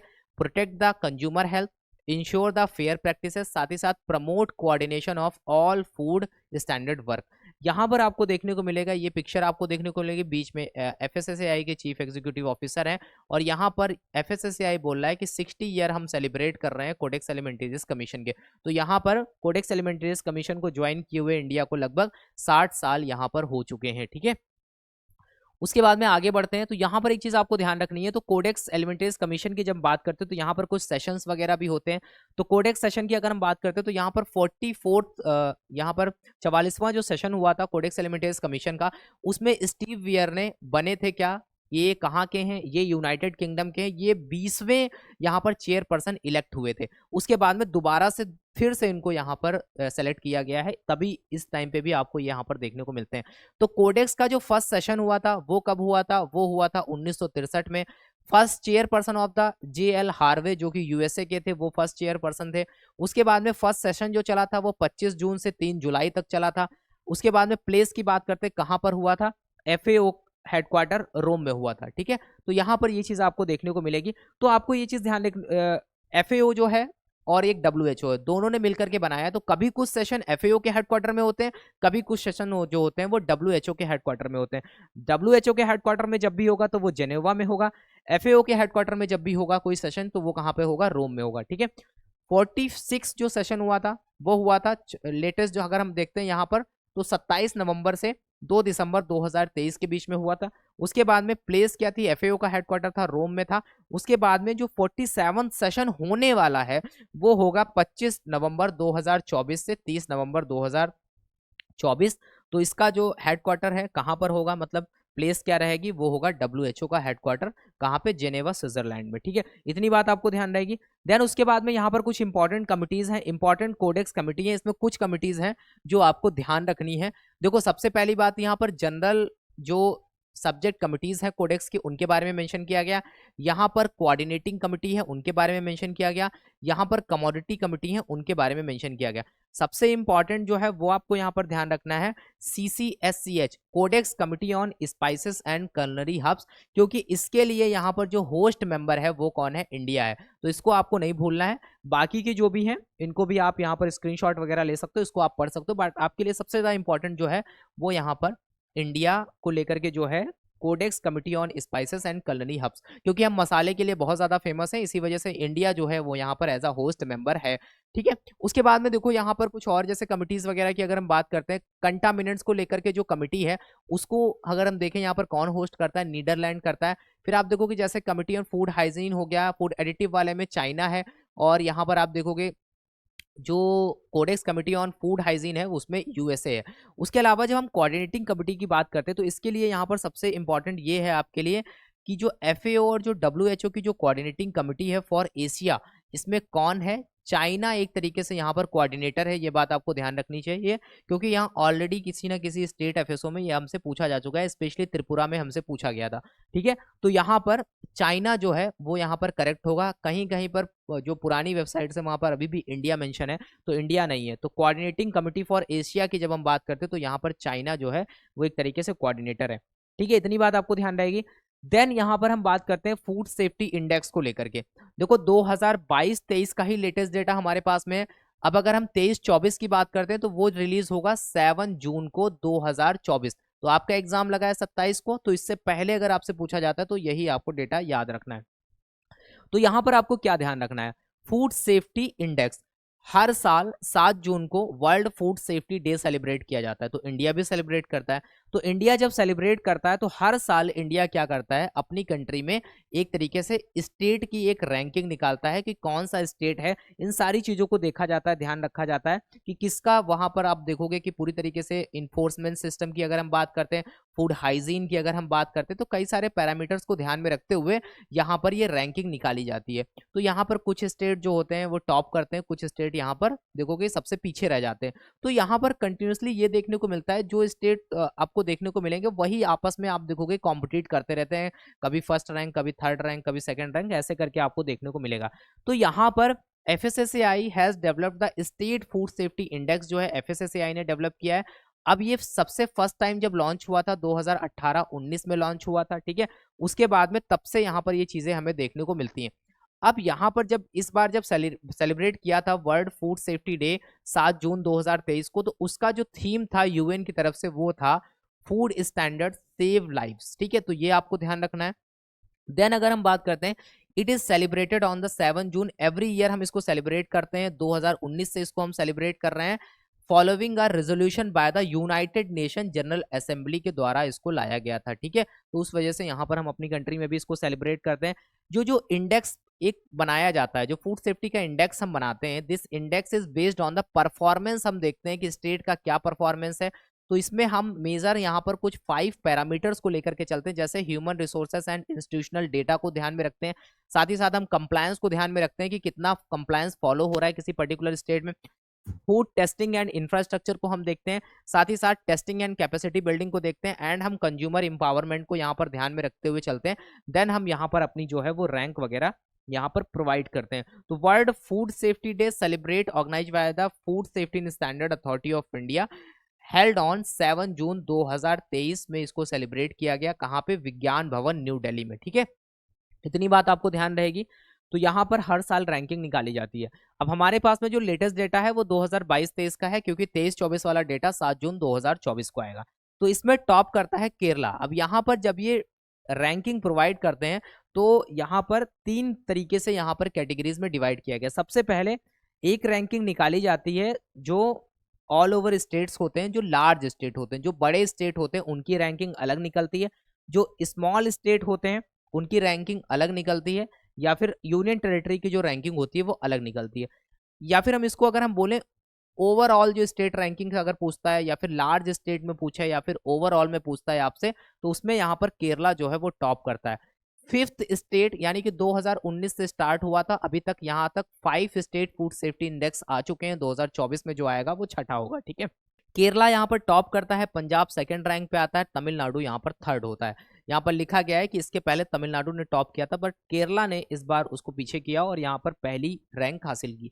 उसके बाद में हम देखते हैं गोवा, स्मॉल स्टेट की जब बात करते हैं, गोवा ने टॉप किया था first rank, and Manipur second पे आता है, सिक्किम जो है वो थर्ड पे आता है। फिर यूनियन टेरिटरी की अगर हम बात करते हैं तो यहाँ पर Jammu and Kashmir first rank पे आता है, दिल्ली सेकंड पे आता है, चंडीगढ़ यहाँ पर थर्ड पे आता है, ठीक है। तो इतनी बात आपको ध्यान रहेगी, ये एग्जाम पॉइंट ऑफ व्यू से बहुत ज्यादा इंपॉर्टेंट है, इसको भूलना मत, ठीक है। उसके बाद में अगर हम यहाँ पर बात करते हैं, इसके अलावा इंडिया ने यहाँ पर इंटरनेशनल ईयर ऑफ मिलेट को भी सेलिब्रेट किया, ठीक है। 2023 हमारे लिए बहुत ज्यादा खास हो जाता है। तो इंटरनेशनल ईयर ऑफ मिलेट को लेकर के चीजें स्टार्ट कहाँ से होती है, तो बेस्ड ऑन द इंडिया का ये प्रपोजल था यूएन में कि 2023 वाला जो साल है उसको हम इंटरनेशनल ईयर ऑफ मिलेट के रूप में सेलिब्रेट करें। तो यहाँ पर चीजें स्टार्ट होती हैं, यूएन इसको एक्सेप्ट करता है और उसके बाद में चीजें यहाँ पर होती हैं।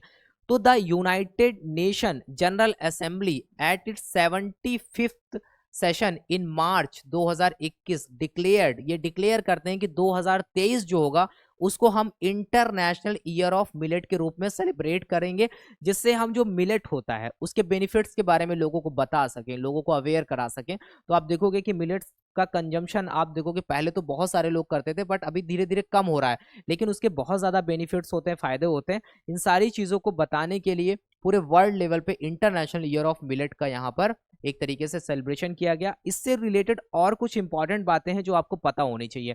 जब हम इंटरनेशनल ईयर ऑफ मिलेट की बात करते हैं तो उस टाइम पे हमारे प्राइम मिनिस्टर श्री नरेंद्र मोदी जी इनॉग्रेट करते हैं एक तरीके से ग्लोबल मिलेट एक कॉन्फ्रेंस, जिसको हम श्री अन्न कॉन्फ्रेंस के नाम से जानते हैं। कहां पर होता है? सुब्रमण्यम हॉल, नास कॉम्प्लेक्स, IARI कैंपस, पूषा, न्यू दिल्ली में यहाँ पर ये ऑर्गेनाइज किया जाता है। ठीक है, तो ये यहाँ पर और क्या सबसे इंपॉर्टेंट चीज होती है जो आपको ध्यान रखनी है, 18 मार्च 2023 को, ये डेट आप ध्यान रखना, जो हमारे honourable prime minister Narendra Modi ji हैं वो लॉन्च करते हैं श्री अन्न अ हॉलिस्टिक ओवरव्यू के नाम से एक किताब को लॉन्च करते हैं during the global millet conference on the 18 मार्च 2023। अब उसमें बहुत सारी चीजें होती हैं, मिलेट के बारे में बताया जाता है कि कैसे आप मिलेट को खा सकते हो, इसके क्या क्या फायदे हैं, क्या क्या बेनिफिट्स आपको इसके मिल सकते हैं। तो ये सारी बातें आपको यहाँ पर देखने को मिलेंगी।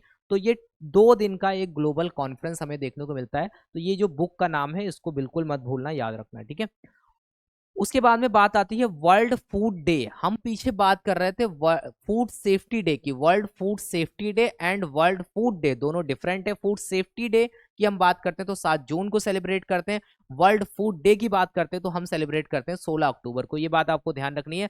तो world food day take place annually 16 October को हम इसको सेलिब्रेट करते हैं and promote awareness of hunger and action for the future of food people and the planet. सारी चीजों को ध्यान में रखते हुए कि अगर हम एक तरीके से फूड को प्रोड्यूस कर रहे हैं तो वहां पर हमें एक तरीके से सस्टेनेबल प्रोडक्शन करना चाहिए। तो ये सारी बातों को ध्यान में रखते हुए यहाँ पर इसको हम सेलिब्रेट करते हैं। तो जो food and agriculture organisation of the united nation है designated 16 October as the world food day. ठीक है, तो वहां पर ये कौन देता है? जो FAO है, यूनाइटेड नेशन का जो ऑर्गेनाइजेशन है, फूड एंड एग्रीकल्चर ऑर्गेनाइजेशन, वही यहाँ पर इसको एक तरीके से डेजिग्नेट करता है। तो सबसे लेटेस्ट डेटा हमारे सामने आता है 2023 वाला। तो 2023 में ये जो सेलिब्रेट हुआ था, ठीक है, उसका थीम क्या था? उसका थीम स्पेशली वाटर को लेकर के था। Water is life, water is food, leave no one behind. ठीक है, तो ये इसका थीम था, ये आपको ध्यान रखना है। तो वर्ल्ड फूड डे 2023 का थीम क्या था? Water is life, water is food, leave no one behind. उसके बाद में जो वर्ल्ड फूड डे 2024 में सेलिब्रेट होगा अक्टूबर में, उसका थीम क्या है? Right to food for a better life and a better future. ठीक है, तो ये अभी सेलिब्रेट नहीं हुआ है, ये 16 अक्टूबर को सेलिब्रेट होगा, बट इसका थीम जो है वो ऑलरेडी डिसाइड हो चुका है। ठीक है, तो ये बात आपको यहाँ पर ध्यान रखनी है कि world food safety day and world food day दोनों में डिफरेंस होता है। उसके साथ ही साथ ग्लोबल हंगर इंडेक्स, ठीक है, FSSAI ने ऑलरेडी इसको लेकर के क्वेश्चन पूछा था, तो ये भी आपको ध्यान रखना है कि ग्लोबल हंगर इंडेक्स की अगर हम बात करते हैं तो यहाँ पर अगर हम देखें, एक hidden hunger is the presence of multiple micro nutrient deficiencies. तो माइक्रो न्यूट्रिएंट डिफिशियंसीज हमें बहुत ज्यादा देखने को मिलती हैं, जैसे कि आयरन हो गया, जिंक हो गया, आयोडीन हो गया, विटामिन A हो गया। तो इसकी वजह से आप देखोगे कि प्रॉपर तरीके से ग्रोथ एंड जो प्रॉपर तरीके से आप देखोगे डेवलपमेंट होता है ह्यूमन का, वो नहीं हो पाता है और हमें इसकी वजह से बहुत सारी डिजीज वगैरह देखने को मिलती हैं। तो इसको हम एक तरीके से हिडन हंगर बोल सकते हैं। ये हमें, आप देखोगे कि जैसे माइक्रोन्यूट्रिएंट्स हमें दिखते तो नहीं है इतना ज्यादा, अगर कोई कंजम्पशन नहीं करना है, बट लॉन्ग टर्म में आप देखोगे उसका बहुत ज्यादा इम्पैक्ट हेल्थ पे देखने को मिलता है। तो इसको अगर देखें तो इन सारी चीजों को ध्यान में रखते हुए आप देखोगे कि ग्लोबल लेवल पे 2 कंट्रीज हैं। एक कंट्री का नाम है आयरलैंड, एक कंट्री का नाम है जर्मनी। इनके 2 NGO हैं, ये लोग आपस में मिलकर के ग्लोबल लेवल पे एक रैंक निकालते हैं। यहाँ पर बोला गया है which can occur without a deficit in the energy intake as a result of the consuming an energy dense but nutrient poor diet. ठीक है, तो आप न्यूट्रिएंट ले तो रहे हो, फूड का कंजम्पशन कर तो रहे हो, बट उसमें प्रॉपर तरीके से न्यूट्रिशन नहीं है जो होना चाहिए।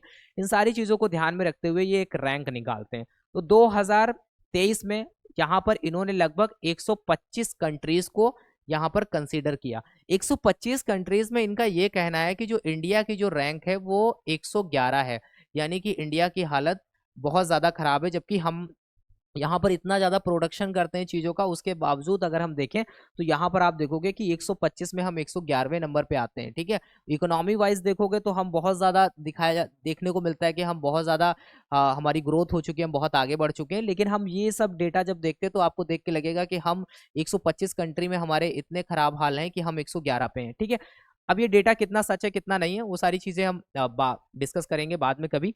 अभी अगर हम देखें तो आयरलैंड की तरफ से एक यहाँ पर जो एनजीओ निकल करके आता है उसका नाम है कंसर्न वर्ल्ड वाइड। जर्मनी की तरफ से आता है वेल्थ हंगर लाइफ। तो ये दोनों मिल करके क्या करते हैं, ये डेटा रिलीज करते हैं और इसको हम बोलते हैं ग्लोबल हंगर इंडेक्स। ठीक है, ये बात आपको ध्यान रहेगी। उसके बाद में हम बात करते हैं थर्ड पार्टी ऑडिट के बारे में। ऑडिट होता क्या है? देखो ऑडिट बेसिकली क्या होता है, ऑडिट एक तरीके का क्या होता है, systematic independent and documented process होता है जो कि इंडिपेंडेंट मैनर में होता है। थर्ड पार्टी ऑडिट का मतलब यहाँ पर ये है कि किसी थर्ड पार्टी से अगर हम इस ऑडिट कराते हैं तो यहाँ पर ये क्या होगा, एक इंटरनल ऑडिट होता है। कभी कभी अगर एफएसएसएआई करता है ऑडिट तो वो अलग चीज हो गई। एफएसएसएआई कुछ एजेंसीज को रिकॉग्नाइज करता है, उन एजेंसीज के द्वारा अगर आप ऑडिट कराते हो तो उसको हम बोलेंगे थर्ड पार्टी ऑडिट। ठीक है, तो ये आपको बहुत सारे ऑर्गेनाइजेशंस वगैरह में ये सारी चीजें आपको देखने को मिल जाती हैं। स्पेशली अगर हम फूड की बात करते हैं तो फूड में आता है हमारा फूड सेफ्टी ऑडिट। ये भी एक सिस्टमैटिक एक ऑडिट प्रोसेस होता है एंड फंक्शनली इंडिपेंडेंट एग्जामिनेशन होता है।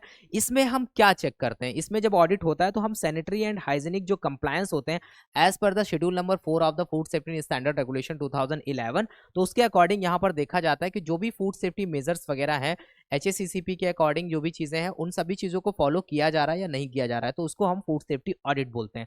अब जब फूड थर्ड पार्टी ऑडिट या फिर फूड सेफ्टी ऑडिट की बात करते हैं तो जो हमारे क्वेश्चंस वगैरह बन सकते हैं वो कहाँ से बन सकते हैं, तो यहाँ पर एक क्राइटेरिया होता है। अगर ऑडिटिंग एजेंसीज को रिकॉग्नाइज करना है तो उसके लिए क्राइटेरिया रखा गया है कि पहली बात तो यहाँ पर ये है कि वो ऑर्गेनाइजेशन या फिर वो यहाँ पर एजेंसी वो एक तरीके से लीगल एंटिटी होना चाहिए इन इंडिया में।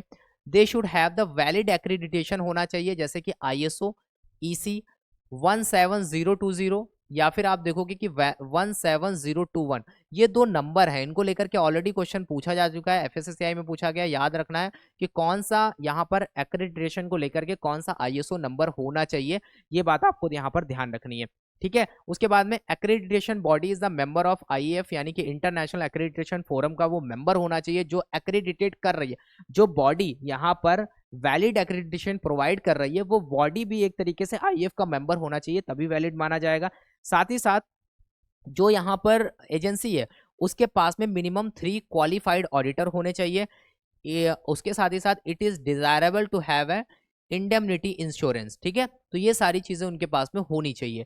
तो यहाँ पर सबसे इंपॉर्टेंट बात है जो क्वेश्चन पूछा गया है वो यहाँ पर ISO को लेकर के पूछा गया है, ये बात आपको ध्यान रखनी है। ठीक है, उसके बाद में यहाँ पर देखो कभी अगर क्वेश्चन आपसे पूछा जाता है कि जो ऑडिट होता है, स्पेशली सेंट्रल में पूछा गया, सेंट्रल में ही पूछने के चांसेस हैं, बट इसको डिस्कस कर लेते हैं एक बार।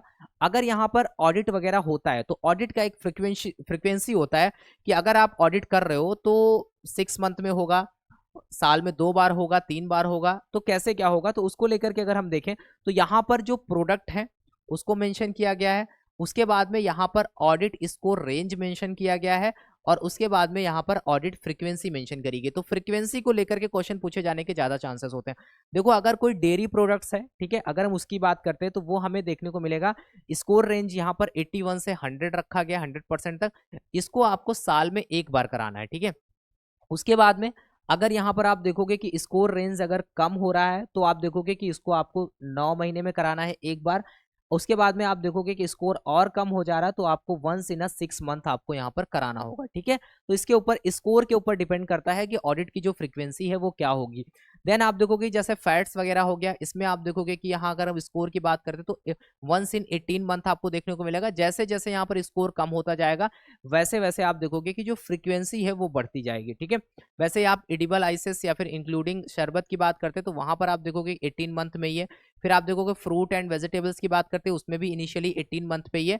उसके बाद में जैसे जैसे करके यहाँ पर स्कोर कम होता जाएगा फ्रीक्वेंसी बढ़ती जाएगी ऑडिट की। कन्फेक्शनरी की बात करते हैं, यही हमसे ऑलरेडी पूछा गया एक बार। ठीक है, कन्फेक्शनरी की बात करते हैं तो इसमें भी 18 मंथ होगा। अगर हम स्कोर की बात करते हैं तो 51 से अगर 80 है तो यहाँ पर ऑडिट जो है वो 12 महीने में 1 बार कराना होगा। ऐसे सीरियल्स की बात करते हैं इसमें भी 18 है, धीरे धीरे करके कम होता जाएगा।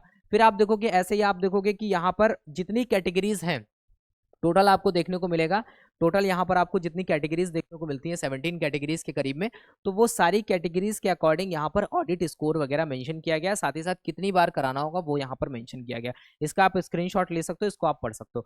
देन हम बात करते हैं एफएसएसएआई इनिशिएटिव में। इनिशिएटिव में कुछ इंपॉर्टेंट चीजें हैं जो आपको पता होनी चाहिए।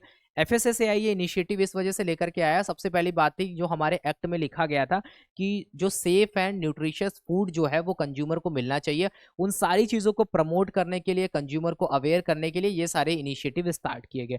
ठीक है, इसमें बहुत सारे यहाँ पर आप देखोगे कि जैसे विराट कोहली, राजकुमार राव, इन सभी लोगों को यूज़ किया गया एज अ ब्रांड एम्बेसडर, जिससे लोगों तक हम यहाँ पर मैसेज पहुँचा सकें और जिससे वो एक तरीके से सेफ और न्यूट्रिशियस जो फूड होता है उसको कंज्यूम कर सकें।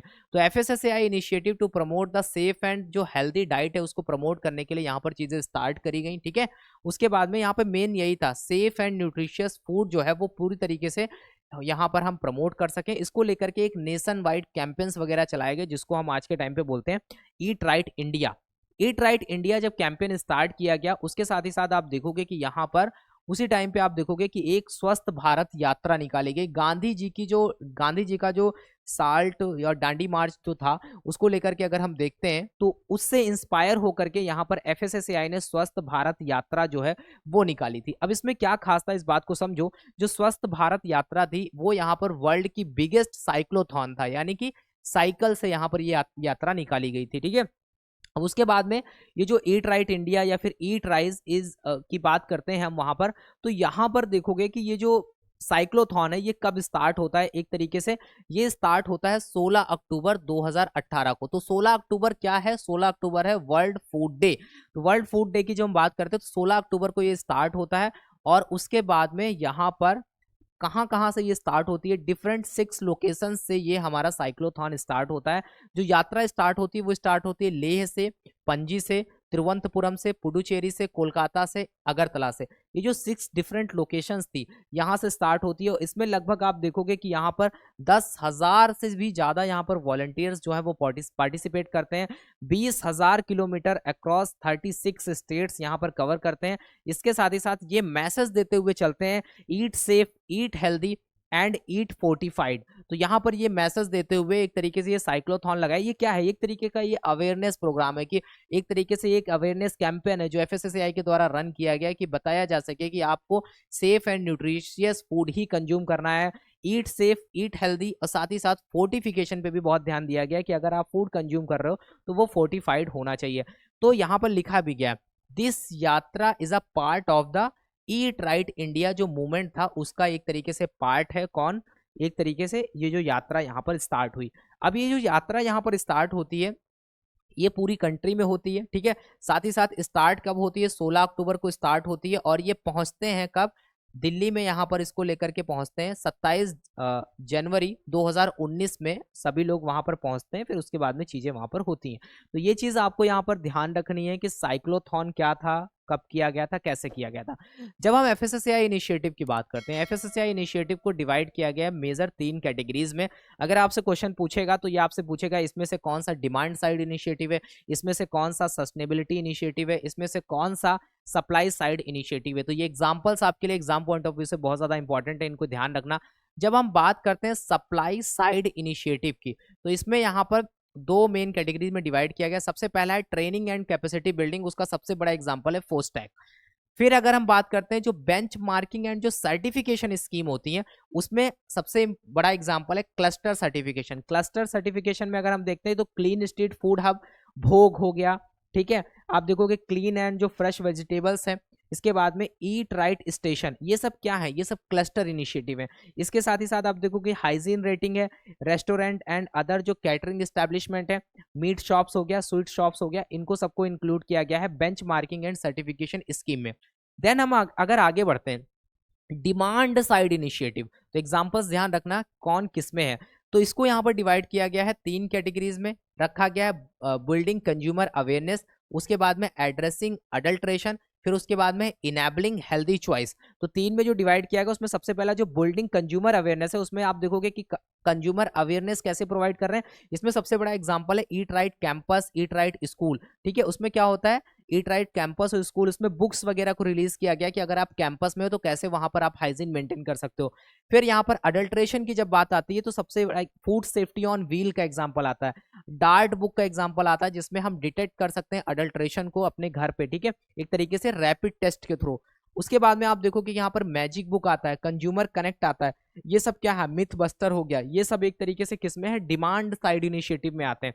फिर उसके बाद में इनेबलिंग हेल्दी चॉइस में आप देखोगे फूड फोर्टिफिकेशन हो गया, फिर आप देखोगे कि यहाँ पर reduction of the salt sugar and fat हो गया, फिर ट्रांस फैट फ्री। ये सारे जो इनिशिएटिव्स हैं ये हमें देखने को मिलते हैं किसमें, डिमांड साइड में। सबसे लास्ट में आता है हमारा सस्टेनेबिलिटी इनिशिएटिव, ये सबसे अलग है। सबसे बड़ा जैविक भारत की, यहाँ पर हम बोलते हैं कि किसी भी तरीके से हम पेस्टिसाइड का यूज ना करके पूरी तरीके से ऑर्गेनिक फूड जो है उसको प्रोड्यूस करें। फिर आता है save food and share food, इसमें हम ये कोशिश करते हैं कि जो फूड है उसको वेस्ट ना करें, अगर फूड बच जाता है कहीं पर तो उसको कलेक्ट करके जो जरूरतमंद लोग हैं उनको वहां पर प्रोवाइड किया जाए। उसके बाद में आता है रुको, ठीक है, यहाँ पर जो रीपर्पस जो यूज्ड कुकिंग ऑयल होता है उसको हम कैसे यहाँ पर यूज कर सकते हैं बायोडीजल बनाने में, यानी कि रीयूज्ड कुकिंग ऑयल जो होता है उसको हम कैसे यूज कर सकते हैं बायोडीजल बनाने में, क्योंकि ये जो ऑयल होता है एक तरीके से हमारी हेल्थ के लिए खराब होता है। बार बार अगर हम मल्टीपल फ्राइंग करते हैं तो वो तेल खराब हो जाता है, उसमें वहां पर पोलर कंपाउंड्स वगैरह जो होते हैं वो डेवलप हो जाते हैं जो हमारी हेल्थ के लिए बहुत ज्यादा हार्मफुल होते हैं। तो इन सारी चीजों को ध्यान में रखते हुए यहाँ पर सस्टेनेबिलिटी इनिशिएटिव जो है इसमें इसको डाला गया है, ठीक है। तो ये 3 तरीके की कैटेगरीज हैं, ये आपको ध्यान रखनी है। फिर अगर हम बात करते हैं यहाँ पर जो पब्लिक हेल्थ है इंडिया की, उसको एक तरीके से क्या करना है, अगर उसको इम्प्रूव करना है तो उसके लिए यहाँ पर ये जो मूवमेंट स्टार्ट किया गया ईट राइट मूवमेंट, ये स्टार्ट कब हुआ था, ये डेट याद रखना, 10 जुलाई 2018 को ये स्टार्ट हुआ था, ठीक है। आई होप इतनी बात आपको समझ में आई। फिर यहाँ पर इसकी टैगलाइन ये थी कि सही भोजन बेहतर जीवन, तो टैगलाइन याद रखना है क्या थी इस पूरे ईट राइट इंडिया की। उसके बाद में ये जो ईट राइट इंडिया जो था इसके साथ ही साथ जो नेशनल हेल्थ पॉलिसी 2017 था उसके भी जो डिफरेंट प्रोग्राम्स थे उनके साथ भी इसको अलाइन किया गया जिससे और बेटर वे में ये काम हो सके। फिर आप देखोगे कि ऐसे बहुत सारे इनिशिएटिव्स लाए गए। Initiative safe and nutritious food अगर हमें इंश्योर करना है हम घर पर कैसे कर सकते हैं, हम डार्ट बुक का यूज कर सकते हैं। Pink book specially for kitchen के लिए बनाया गया, किचन में कैसे हाइजीन मेंटेन कर सकते हैं, स्कूल में कैसे हम हाइजीन मेंटेन कर सकते हैं उसके लिए यहाँ पर येलो बुक वगैरह लाई गई, ठीक है। ये चीजें आपको देखने को मिलेंगी। फिर यहाँ पर वर्क प्लेस होता है, वहां पर कैसे हम वर्क प्लेस जो होती है वहां पर हम कैसे हाइजीन मेंटेन कर सकते हैं, इन सारी बातों को रखा गया। फिर यहाँ पर बात करते हैं सर्व सेफ हो गया, जैसे ईट आउट में सर्व सेफ हो गया, तो सर्व सेफ यहाँ पर हम फूड को वेस्ट ना करें, जो जरूरतमंद लोग हैं उन तक फूड पहुंचाया जा सके। जहां पर जो फूड है वो पूरी तरीके से अगर वेस्ट चला जाता है तो अगर हम वहां से उसको कलेक्ट करें प्रॉपर नेटवर्क के थ्रू और उसके बाद में उसको हम ऐसी जगह पर ले जाएं जहां पर बहुत ज्यादा लोगों को फूड की जरूरत है, यानी कि जरूरतमंद लोगों को फूड मिल पाए, क्योंकि जो एक्स्ट्रा फूड होता है सरप्लस फूड होता है वो कहीं ना कहीं बाद में वेस्ट हो जाता है, इस बात का ध्यान रखा जाए। अगर हम इस पूरे ईट राइट इंडिया की बात करते हैं तो इसमें की थीम जो है वो आपको ध्यान रखनी है। पहला है ईट हेल्दी, दूसरा है ईट सेफ, ईट सस्टेनेबल। ये क्या है, ये की थीम है, ये बहुत ज्यादा इंपॉर्टेंट है एग्जाम पॉइंट ऑफ व्यू से। अगर आपसे की थीम पूछता है तो आपको यही 3 याद रखने हैं, ठीक है। उसके बाद में अगर हम बात करते हैं अगर यहाँ पर ईट राइट इंडिया की, तो ईट राइट इंडिया जो प्रोग्राम स्टार्ट हुआ, जो कैंपेन चलाया गया, उसमें आप देखोगे कि सबसे इंपॉर्टेंट एक यहाँ पर ईट राइट इंडिया का लोगो FSSAI ने बनाया। ये यहाँ पर लोगो जो है ये इंडियन थाली को डिनोट करता है, इंडियन थाली के बारे में बताता है। यहाँ पर ये क्या बताता है, ये जो थाली आपको देखने को मिलेगी यहाँ पर देखो कितना अमाउंट आपको सीरियल लेना है, फिर आपको यहाँ पर food and drink high in fat और शुगर में जो होते हैं उनको कितना कंजम्पशन करना है, मिल्क प्रोडक्ट्स का कंजम्पशन आपको कितना करना है, जो फिश और जो पोल्ट्री प्रोडक्ट्स होते हैं उनका कंजम्पशन आपको कितना करना है, फ्रूट एंड वेजिटेबल का कंजम्पशन आपको कितना क्या करना है, उसके अकॉर्डिंग यहाँ पर बनाया गया। तो ये जो इंडियन जो थाली है, जो आखिर हम बात करते हैं ईट राइट इंडिया जो लोगो है वो रिप्रेजेंट करता है हेल्दी इंडियन थाली, ठीक है, हेल्दी इंडियन थाली या फिर प्लेट को यहाँ पर बताता है। अब ये जो साइज ऑफ द आर्क है, ये जो आर्क है ये रिप्रेजेंट करता है कितना अमाउंट आपको यहाँ पर कंज्यूम करना है, ठीक है। जो यहाँ पर ग्रीन लीफ है वो रिप्रेजेंट कर रहा है यहाँ पर इन्वायरमेंट फ्रेंडली जो सस्टेनेबल फूड है वो आपको यहाँ पर कंज्यूम करना है। येलो क्या रिप्रेजेंट कर रहा है, सीरियल्स एंड पल्सेस को रिप्रेजेंट कर रहा है। फिर आप देखोगे कि यहाँ पर जो डार्क ब्लू कलर है वो यहाँ पर क्या बता रहा है, वो मिल्क एंड मिल्क प्रोडक्ट के बारे में बता रहा है। फिर आप देखोगे कि यहाँ पर ये जो ब्लू कलर है, ठीक है, उसके बाद में आप देखोगे कि यहाँ पर जो एक्वा ब्लू कलर है, ठीक है, वो यहाँ पर किसके बारे में बताता है, वो यहाँ पर वाटर के बारे में बता रहा है कितना आपको वाटर कंज्यूम करना है। फिर आप देखोगे कि यहाँ पर जो ब्राउन है वो किसके लिए है, वो मीट के लिए, ठीक है। तो यहाँ पर ये 2 कलर है, ये पर्पल है और ये ब्लू कलर है, ठीक है, ये ब्लू है, ये लाइट ब्लू है, ओशियन ब्लू यहाँ पर देखने को मिलेगा आपको, एक्वा ब्लू, ठीक है। तो ये चीज आपको ध्यान रखनी है। तो ये जो इंडियन थाली है किस तरीके से बनाई गई ये बात आपको ध्यान रखनी है। अब यहाँ पर ये जो 6 कलर हैं, जो 6 टेस्ट को भी यहाँ पर ये एक तरीके से सिग्निफाई करते हैं। अब यहाँ पर ये कहाँ से लिया गया है कॉन्सेप्ट, ये आयुर्वेदा से लिया गया है और ये कहाँ से लिया गया है, ये चरक समिता से यहाँ पर लिया गया है, ये आपके लिए इंपॉर्टेंट है, ध्यान रखना। फिर यहाँ पर ये जो 6 टेस्ट हैं, जैसे क्या क्या बताते हैं यहाँ पर, ये जो 6 कलर हैं वो सिग्निफाई करते हैं 6 टेस्ट को भी। वो कौन कौन से हैं, जैसे स्वीट हो गया मीठा यानी कि, सॉर यानी कि खट्टा, साल्टी यानी कि नमकीन, बिटर यानी कि कड़वा। उसके बाद में आप देखोगे एस्टेंजेंट की बात करें तो कसैला स्वाद होता है। फिर पंजेंट यानी कि तीखा स्वाद जो होता है उसके बारे में। तो यहाँ पर 6 डिफरेंट टेस्ट के बारे में भी बताते हैं। अभी इतनी बात आपको समझ में आई। फिर उसके बाद में बात करते हैं, जो हम क्लस्टर इनिशिएटिव की बात कर रहे हैं, अगर आपसे पूछा जाता है एग्जाम्पल में कौन इसमें से क्लस्टर इनिशिएटिव का पार्ट है या नहीं है, तो देखो क्लस्टर इनिशिएटिव में सबसे पहला है क्लीन स्ट्रीट फूड हब। फिर आप देखोगे कि यहाँ पर जो भोग इनिशिएटिव है वो भी क्लस्टर इनिशिएटिव का पार्ट है। फिर आप देखोगे कि ईट राइट स्टेशन वो भी क्लस्टर इनिशिएटिव का पार्ट है। फिर आप देखोगे कि यहाँ पर फ्रूट एंड वेजिटेबल ये भी क्लस्टर इनिशिएटिव का पार्ट है। क्लस्टर इनिशिएटिव मतलब बहुत, अब जैसे क्लीन स्ट्रीट फूड हब की बात करते हैं तो यहाँ पर भी एक क्लस्टर हमें देखने को मिलता है। भोग की बात करते हैं तो कई सारे मंदिर यहाँ पर आ जाते हैं। जब हम स्टेशन की बात करते हैं तो कई सारे स्टेशन को यहाँ पर ये सर्टिफिकेशन वगैरह दिया जाता है। फिर हम यहाँ पर अगर हम vegetables, fruit and vegetable market की बात करते हैं तो वहां पर भी आपको मल्टीपल टाइप की यहाँ पर छोटी छोटी शॉप देखने को मिलेंगी। तो ये एक तरीके से क्या है, क्लस्टर सर्टिफिकेशन आपको देखने को मिलेगा। ठीक है, इनका बेसिक सर्टिफिकेशन प्रोसेस यही होता है। प्रॉपर तरीके से जो स्ट्रीट फूड क्लस्टर है उनका आइडेंटिफिकेशन होता है, फिर उसके बाद में उनको रजिस्ट्रेशन वगैरह प्रोवाइड किया जाता है। फिर उनका एक तरीके से प्री ऑडिट वगैरह होता है, देन चेक करते हैं, पोस्ट टैग ट्रेनिंग वगैरह प्रोवाइड करी जाती है, फाइनल ऑडिट होता है, देखा जाता है सब कुछ प्रॉपर मैनर में है। देन उसके बाद में यहाँ पर इंस्पेक्शन वगैरह होने के बाद में, उसके बाद में इनको सर्टिफिकेशन वगैरह दे दिया जाता है। ये जो इतने तरीके के जो सर्टिफिकेशन है ये कितने साल के लिए वैलिड होते हैं, 2 साल के लिए। तो इनकी जो वैलिडिटी होती है वो कितनी होती है, वो होती है 2 ईयर। ये बात आपको ध्यान रखनी है। फिर हमारे सामने आता है ब्रांड एम्बेसडर। तो ब्रांड एम्बेसडर कौन किसका है ये बात ध्यान रखना। अगर हम यहाँ पर बात करते हैं, आपने देखा होगा कि जो eat right India movement start किया गया था उसमें ये सारे ब्रांड एम्बेसडर आपको देखने को मिलते हैं, जिससे हम एक तरीके से लोगों तक इनका मैसेज वगैरह, अपनी जो बात है वो FSSAI पहुंचा सके। राजकुमार राव जो उनका यहाँ पर ये था, आज से थोड़ा कम। ठीक है, आज से थोड़ा कम।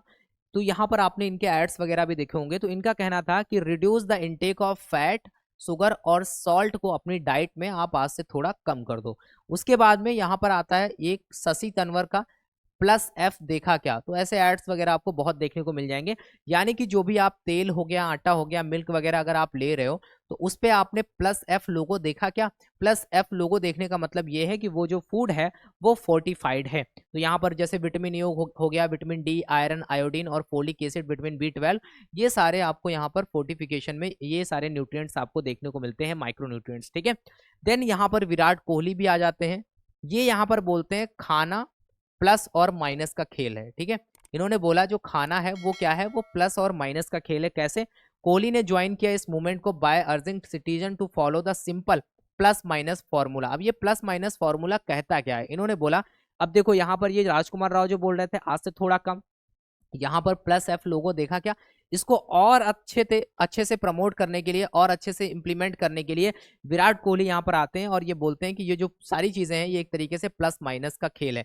कैसे ये बोलते हैं कि यहाँ पर कोहली बोलते हैं कि माइनस और minimize salt, sugar and fat, ठीक है, इन योर डाइट। ठीक है, प्लस और ऐड फोर्टिफाइड फूड, यानी कि आपको क्या करना है, अपनी डाइट में कुछ चीजें हैं जिनको माइनस करना है और कुछ चीजें हैं आपको प्लस करनी है।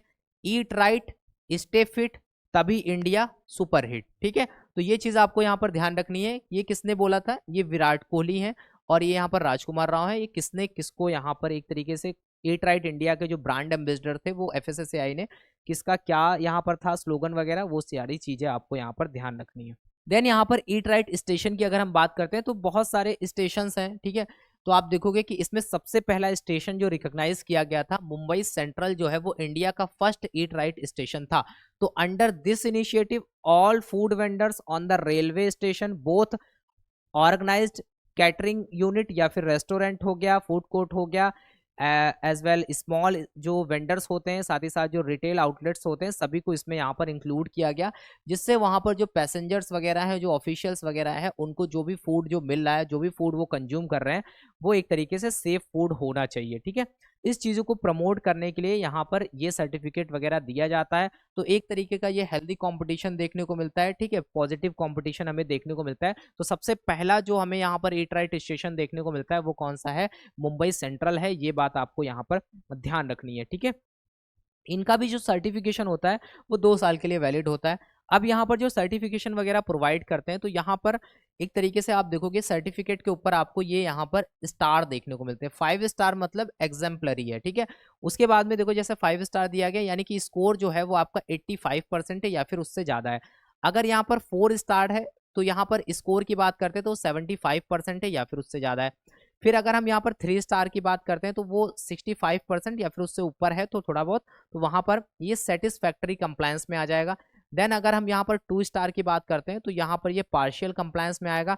बिलो यहाँ पर 55% अगर है तो नॉन कंप्लायंस है, आपने कोई भी कंप्लायंस फॉलो ही नहीं किए हैं, ठीक है।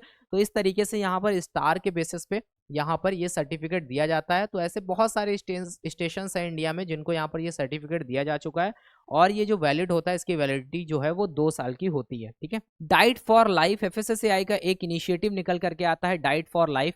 अब इसमें क्या होता है डाइट फॉर लाइफ में, तो डाइट फॉर लाइफ में देखो यहाँ पर एफएसएसएआई ने देखा और गवर्नमेंट ने हमारी इस चीज को टारगेट किया है, जो इनबॉर्न एरर ऑफ मेटाबॉलिज्म होता है, जो बच्चे होते हैं उनमें आपको देखने को मिलेगा कि कुछ एबनॉर्मेलिटीज देखने को मिलती हैं, कि जो एक तरीके से जैसे आप देखोगे कि प्रोटीन हो गया, कार्बोहाइड्रेट हो गया, फैट हो गया, या फिर जो कॉम्प्लेक्स मॉलिक्यूल्स होते हैं उनका मेटाबॉलिज्म प्रॉपर तरीके से बच्चे में नहीं हो पाता है, उसकी बॉडी में नहीं हो पाता है। तो इसकी वजह से क्या होता है, अगर प्रॉपर इमीडिएट ट्रीटमेंट ना मिले तो वहां पर क्या होता है, बहुत सारे बच्चों की डेथ भी हो जाती है। इन सारी चीजों को ऑब्जर्व करते हुए डाइट फॉर लाइफ को लेकर के एक इनिशिएटिव लाया गया, एफएसएसएआई ने एक पोर्टल लॉन्च किया, जिससे क्या हुआ कि जो हेल्थ प्रोफेशनल्स हैं या फिर जो यहाँ पर जो मतलब बच्चा है या फिर उसके जो पेरेंट्स हैं उन तक वहां पर चीजें पहुंच सके, यानी कि एक नेटवर्क बनाया गया जिससे प्रोफेशनल्स और यहाँ पर जो कंज्यूमर है या फिर यूजर है, मतलब जिसको जरूरत है, जो यहाँ पर बच्चा है या फिर उसके पेरेंट्स हैं, अगर उसको यहाँ पर कोई न्यूट्रिशियस फूड जरूरत है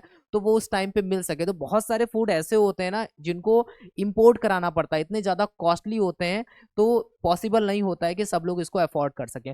तो यहाँ पर हेल्थ प्रोफेशनल्स वगैरह जो है उनको कनेक्ट किया गया, तो इमीडिएटली वहां पर चीजें प्रोवाइड करी जा सकें जिसको भी जरूरत है। तो यहाँ पर ये बोल रहे हैं कि FSSAI has initiated diet for life to help people understand about the metabolic disorder. तो एक तरीके का क्या है, ये मेटाबॉलिक डिसऑर्डर है जिसकी वजह से आपको यहाँ पर ये इश्यूज देखने को मिलते हैं। तो ये जो प्लेटफॉर्म हेल्प क्या करेगा, it will provide comprehensive platform to parents और जो हेल्थ केयर प्रोफेशनल्स होते हैं and parents support group to adopt the right approach towards inborn error of metabolism, जिसको हम IEM बोलते हैं।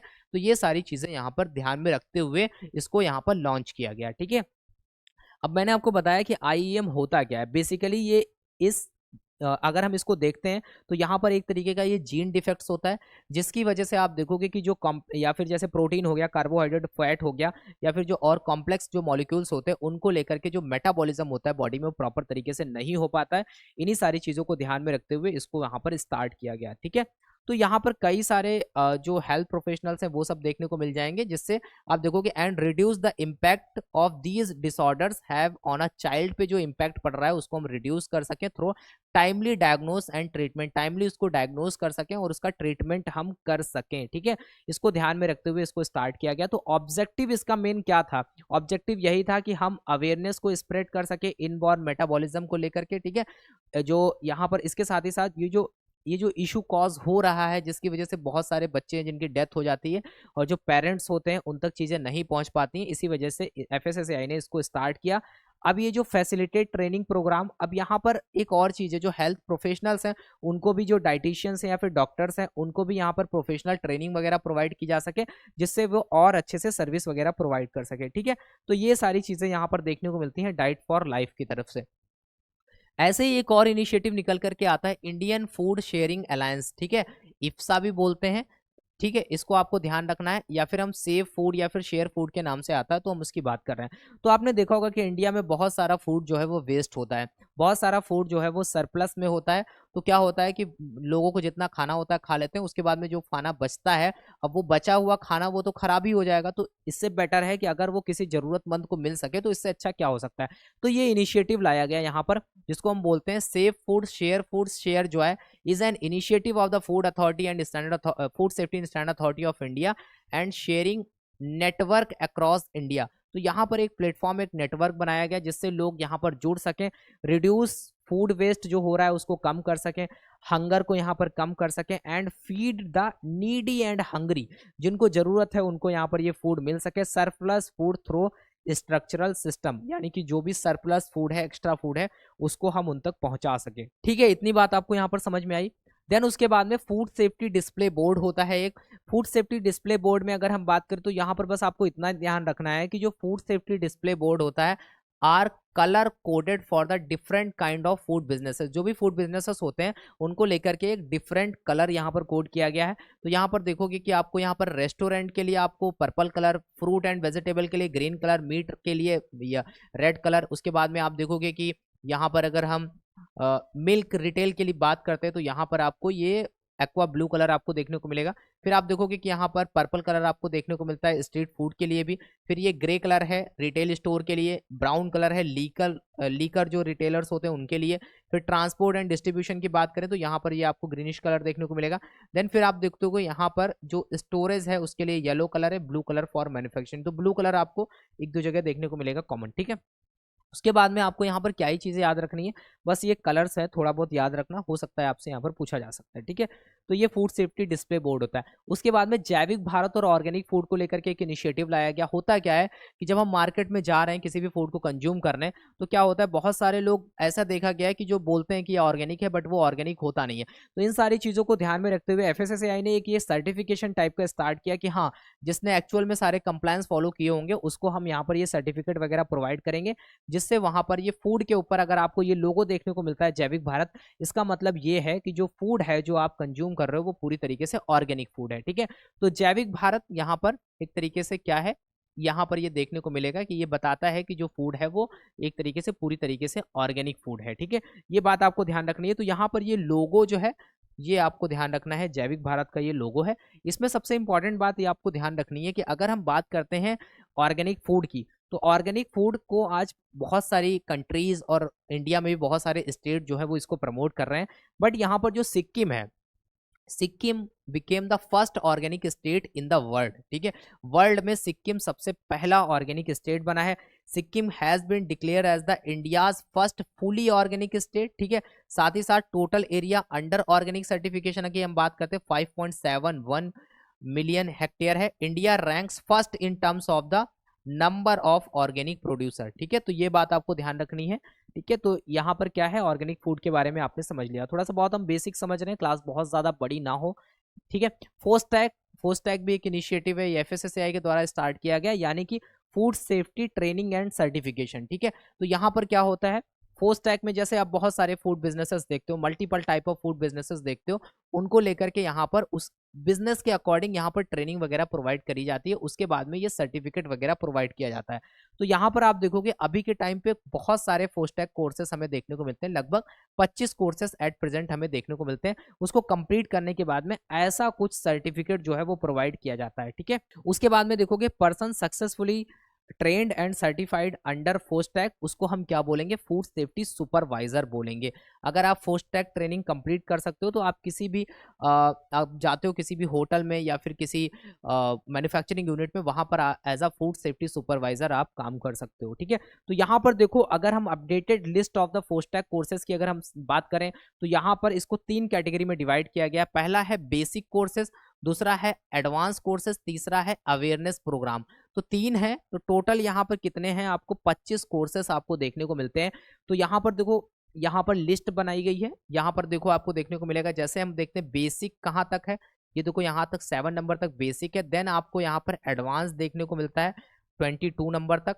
फिर उसके बाद में आप देखोगे कि यहाँ पर 3 आपके अवेयरनेस कोर्सेस या फिर अवेयरनेस प्रोग्राम आपको देखने को मिलते हैं। ठीक है, यहाँ पर ड्यूरेशन मेंशन किया गया है कि कितना टाइम ड्यूरेशन होता है कोर्स को कंप्लीट करने का। और उसके बाद में आप यहाँ पर देखोगे जैसे कि बेसिक कैटरिंग, उसके बाद में इंटीग्रेटेड चाइल्ड डेवलपमेंट सर्विसेज वगैरह उसके लिए अलग है। बेसिक कैटरिंग में आप देखोगे कि जो मिड डे मील होता है या फिर बेकरी लेवल होता है उसके लिए अलग अलग होता है। ऐसे यहाँ पर देखो जैसे बेसिक में डिवाइड किया गया है, कैटेगरी है रिटेल डिस्ट्रीब्यूशन है, स्टोरेज एंड ट्रांसपोर्ट है, मैन्युफैक्चरिंग है। फिर आप देखोगे कि यहाँ पर मिड डे मील है, इंटीग्रेटेड चाइल्ड डेवलपमेंट सर्विसेज है, बेकरी लेवल 1 है। तो ये सब किस में है, ये सब बेसिक में। एडवांस में आप देखोगे कि सबसे बड़ी रेंज हमें एडवांस में देखने को मिलती है, क्योंकि यहाँ पर कैटरिंग है, रिटेल डिस्ट्रीब्यूशन है, स्टोरेज एंड ट्रांसपोर्ट है, मैन्युफैक्चरिंग है। फिर आप देखोगे point of sale of health supplements होते हैं, मिल्क प्रोडक्ट्स होते हैं, एनिमल मीट हो गया, पोल्ट्री हो गया, फिश हो गया, पैकेज्ड वाटर हो गया, बेकरी लेवल 2 हो गया। लेवल 1 जो है वो बेसिक में आ रहा है, लेवल 2 जो है वो एडवांस में जा रहा है। एडिबल ऑयल हो गया, फिर आप देखोगे हेल्थ सप्लीमेंट्स हो गया, न्यूट्रास्यूटिकल्स हो गया, अल्कोहलिक बेवरेजेस हो गया, ऑर्गेनिक फूड हो गया। ये सब किस में आ रहा है, ये सब हमारा एडवांस वाले में आ रहा है। अवेयरनेस में जब हम बात करते हैं तो street food vending, startup courses और कोविड-19 को आफ्टर कोविड ये ऐड हुआ है, तो यहाँ पर ये किस में आएगा, अवेयरनेस कोर्स में आएगा। तो टोटल कितने हैं यहाँ पर, 25 हमें देखने को मिलते हैं। ठीक है, क्लीन स्ट्रीट फूड हब की अगर हम बात करते हैं तो यहाँ से आपके क्वेश्चंस क्या बन सकते हैं। क्लीन स्ट्रीट फूड हब की बात करते हैं तो ऐसी प्लेसेस को आइडेंटिफाई किया जाता है। इंडिया में बहुत सारे लोकल फूड जो है वो आज के टाइम पे फेमस है। ठीक है, तो यहाँ पर लोकल फूड जो फेमस है उनकी अगर हम बात करें तो यहाँ पर एक क्लस्टर ऑफ 20 या फिर जो मोर वेंडर्स होते हैं उनको रिकॉग्नाइज किया जाता है। उसके बाद में उसको बोला जाता है एक तरीके से फूड हब बोलते हैं। उसके बाद में एफएसएसएआई उनको सर्टिफाई करता है, जो भी प्रॉपर चीज़ें होती हैं, जैसे प्रोसीजर पीछे देखा था कि प्री ऑडिट होता है, प्री ऑडिट होने के बाद में उनको रजिस्ट्रेशन प्रोवाइड किया जाता है, पोस्ट टेक ट्रेनिंग दी जाती है, फिर फाइनल ऑडिट होता है। फाइनल ऑडिट होने के बाद में क्या किया जाता है, फाइनल ऑडिट होने के बाद में सर्टिफिकेट वगैरह दे दिया जाता है। तो इनका जो सर्टिफिकेट होता है वो भी 2 साल के लिए वैलिड होता है, ये आपको यहाँ पर देखने को मिलेगा। अगर हम बात करते हैं इंडिया में जो first clean street food hub की बात करते हैं तो वो कनकारिया लेक, अहमदाबाद, इसको यहाँ पर रिकॉग्नाइज किया गया था एफएसएसएआई के द्वारा। तो ये बात आपको यहाँ पर ध्यान रखनी है। तो इससे बहुत सारे फायदे होते हैं, जो लोग होते हैं वो जाकर के वहाँ अच्छी खासी गैदरिंग होती है, जो भी उनको फूड कंज्यूम करना होता है वो वहाँ पर अपनी पसंद के अनुसार जा सकते हैं और खा सकते हैं। साथ ही साथ ये जो वेंडर्स होते हैं, फूड वेंडर्स होते हैं, इनको बहुत ज़्यादा एक अच्छा स्टेटस मिलता है और ये इकोनॉमिकली काफ़ी अच्छा ग्रो कर पाते हैं। तो कई सारे फ़ायदे हैं इसके, जो कई सारे बेनिफिट हैं, और साथ ही साथ जो कंज्यूमर है उसको वहाँ पर एक तरीके से प्रॉपर तरीके से हाइजीन फूड वहाँ पर मिल पाता है। ये बात यहाँ पर सबसे इम्पॉर्टेंट है। तो क्लीन स्ट्रीट फूड हब की जब हम बात करते हैं तो यहाँ पर कई सारे आप देखोगे कि फेमस रीजनल क्विजीन आपको देखने को मिलते हैं। तो उनको एक तरीके से आप देखो, इंडिया में आप गुजरात ले लो, हर एक स्टेट में आपको ऐसे क्लीन स्ट्रीट फूड हब देखने को मिल जाएंगे जिनको एफएसएसएआई ने रिकॉग्नाइज किया है। ठीक है, बेसिक प्रोसेस वही होता है, इनको रिकॉग्नाइज करना, प्री ऑडिट करना, पोस्ट टेक ट्रेनिंग देना, फाइनल ऑडिट करना, देन उसके बाद में सर्टिफिकेट प्रोवाइड कर दिया जाता है। फिर आप देखो यहाँ पर एफएसएसएआई ने कुछ बुक्स वगैरह भी लॉन्च करी हैं। अगर हम बुक्स की बात करते हैं, ये भी एक तरीके से क्या है, सेफ एंड न्यूट्रिशियस फूड को प्रमोट करने के लिए। सबसे पहली जो बुक है वो डार्ट है। यहाँ पर आप डिटेक्ट कर सकते हो अडल्ट्रेशन को विद रैपिड टेस्ट। बहुत छोटे छोटे से टेस्ट होते हैं, बहुत कम टाइम में आप पता लगा सकते हो कि इसको लेकर के मतलब कौन सा टेस्ट किसको टेस्ट करने के लिए करना है। इसको लेकर के ऑलरेडी वीडियो अवेलेबल है वेबसाइट पे डिटेल में, सो एजुकेशन ऐप पर भी है, साथ ही साथ यूट्यूब पर भी अवेलेबल है। वहां पर जाकर के आप इसको देख सकते हो, जिससे आपको ये पूरी बुक की जो समरी है वो आपको वहां पर मिल जाएगी। साथ ही साथ ऑरेंज बुक आती है, वो कैंपस के लिए आती है। कैंपसेस में आप देखोगे कैसे हाइजीन मेंटेन कर सकते हो। फिर आप पिंक बुक देखते हो, ये आती है किचन के लिए, आप कैसे इसको यूज कर सकते हो, मतलब कैसे हाइजीन मेंटेन कर सकते हो। फिर आप यहाँ पर येलो बुक को देखोगे, स्कूल में कैसे आप कर सकते हो। फिर आपको एक पर्पल बुक देखने को मिलती है, जिसमें यहाँ पर बेसिकली बताया गया डाइट ऑफ डिजीजेस के बारे में। ठीक है, ये बहुत इंपॉर्टेंट है। ये सारी चीजें आपको यहाँ पर ध्यान रखनी है कि कौन सी बुक किसके लिए है। उसके बाद में हमारे सामने आता है रुको, रीपर्पस यूज्ड कुकिंग ऑयल। तो ये भी एक इंपॉर्टेंट इनिशिएटिव है। इसमें आपको क्या चीजें ध्यान रखनी है, देखो होता क्या है कि जब हम एडिबल वेजिटेबल जो ऑयल होता है जिसको हम यूज करते हैं फ्राई करने के लिए फूड को, अगर हम उसमें मल्टीपल फ्राइंग करते हैं, अगर हम बहुत ज्यादा उसमें मल्टीपल फ्राइंग करते हैं तो उसके बाद में क्या होता है, it also leads to the formation of the total polar compound उसमें डेवलप होने लगते हैं, जो हमारी हेल्थ के लिए अनफिट होता है, ह्यूमन कंजम्पशन के लिए अनफिट होता है। जो भी सर्टिफिकेशन जो लिमिट है उसके आगे अगर हम उसको यूज करते हैं बार बार, तो इसके बाद में क्या होता है, उसकी वजह से आप देखोगे हाइपरटेंशन हो गया, और फिर आप देखोगे एथेरोस्क्लेरोसिस हो गया, फिर आप देखो अल्जाइमर हो गया disease, Alzheimer disease, liver disease, ये सारी डिजीज हमें देखने को मिलती हैं। तो यहाँ पर एफएसएसएआई ने क्या किया, एफएसएसएआई ने एक लिमिट डिसाइड करी कि कोई भी फूड बिजनेस ऑपरेटर अगर इस तरीके से काम कर रहा है, यूज कर रहा है ऑयल को, तो उसमें वो मैक्सिमम टोटल पोलर कंपाउंड जो है वो 25% तक हो सकता है। इससे ज्यादा अगर होगा तो आप नहीं यूज कर सकते हो। यानी कि अगर फ्रेश ऑयल है उसकी अगर हम बात करते हैं तो उसमें मैक्सिमम 15% टीपीसी हो सकता है। ठीक है, अगर हम यहाँ पर यूज्ड की बात करते हैं, यूज्ड की अगर हम बात करते हैं तो उसमें मैक्सिमम 25% तक हो सकता है। 25% से ज़्यादा टीपीसी होगा तो आप यूज़ नहीं कर सकते, ये बात आपको ध्यान रखनी है। तो यहाँ पर 25% मैक्सिमम लिमिट है, इससे ज़्यादा अगर होता है टोटल पोरल कंपाउंड तो आप उसको यूज़ नहीं कर सकते हो, ठीक है। ये चीज़ आपको यहाँ पर ध्यान रखनी है। तो हेल्थ बेनिफिट्स भी हैं एक तरीके से। आप देखोगे कि रोको जो एक इनिशिएटिव लाया गया जिसको हम बोलते हैं रीपर्पस यूज्ड कुकिंग ऑयल, जिसका आप यूज़ कर सकते हो, यहाँ से कलेक्ट करेंगे, स्टोर करेंगे। जैसे कोई यूज्ड कुकिंग ऑयल है, अब मान लेते हैं कि उसका जो पोलर कंपाउंड है वो 25 है, इसको आसानी से चेक किया जा सकता है, ठीक है।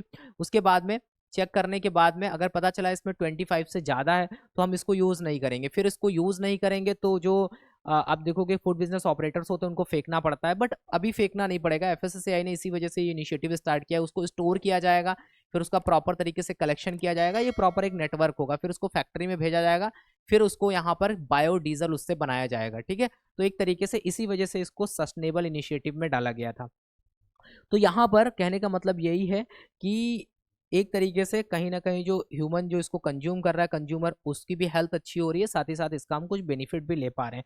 तो कई सारी चीज़ें हमें यहाँ पर देखने को मिलती हैं।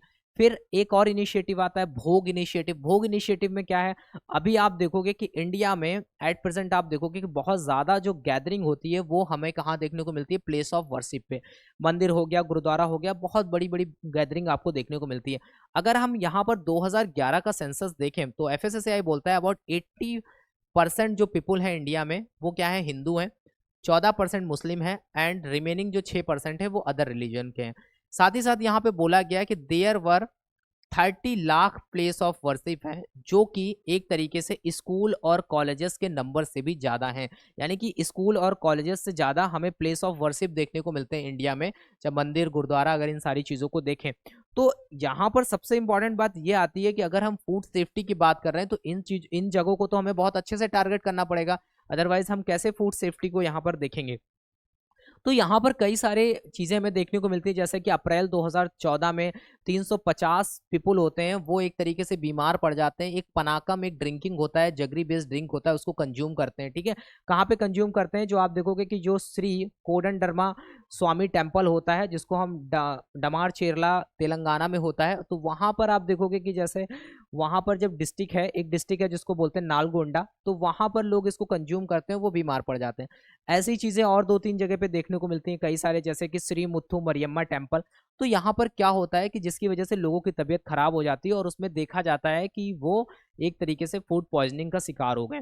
तो इन सारी चीज़ों को कम करने के लिए यहाँ पर एफएसएसएआई ने एक इनिशिएटिव स्टार्ट किया जिसको बोला गया भोग, यानी कि जो blissful hygienic offering to God, यानी कहने का मतलब जो भी आप प्रसाद वगैरह प्रिपेयर कर रहे हो उसमें प्रॉपर तरीके से फूड सेफ्टी मैनेजमेंट सिस्टम को अप्लाई करना है।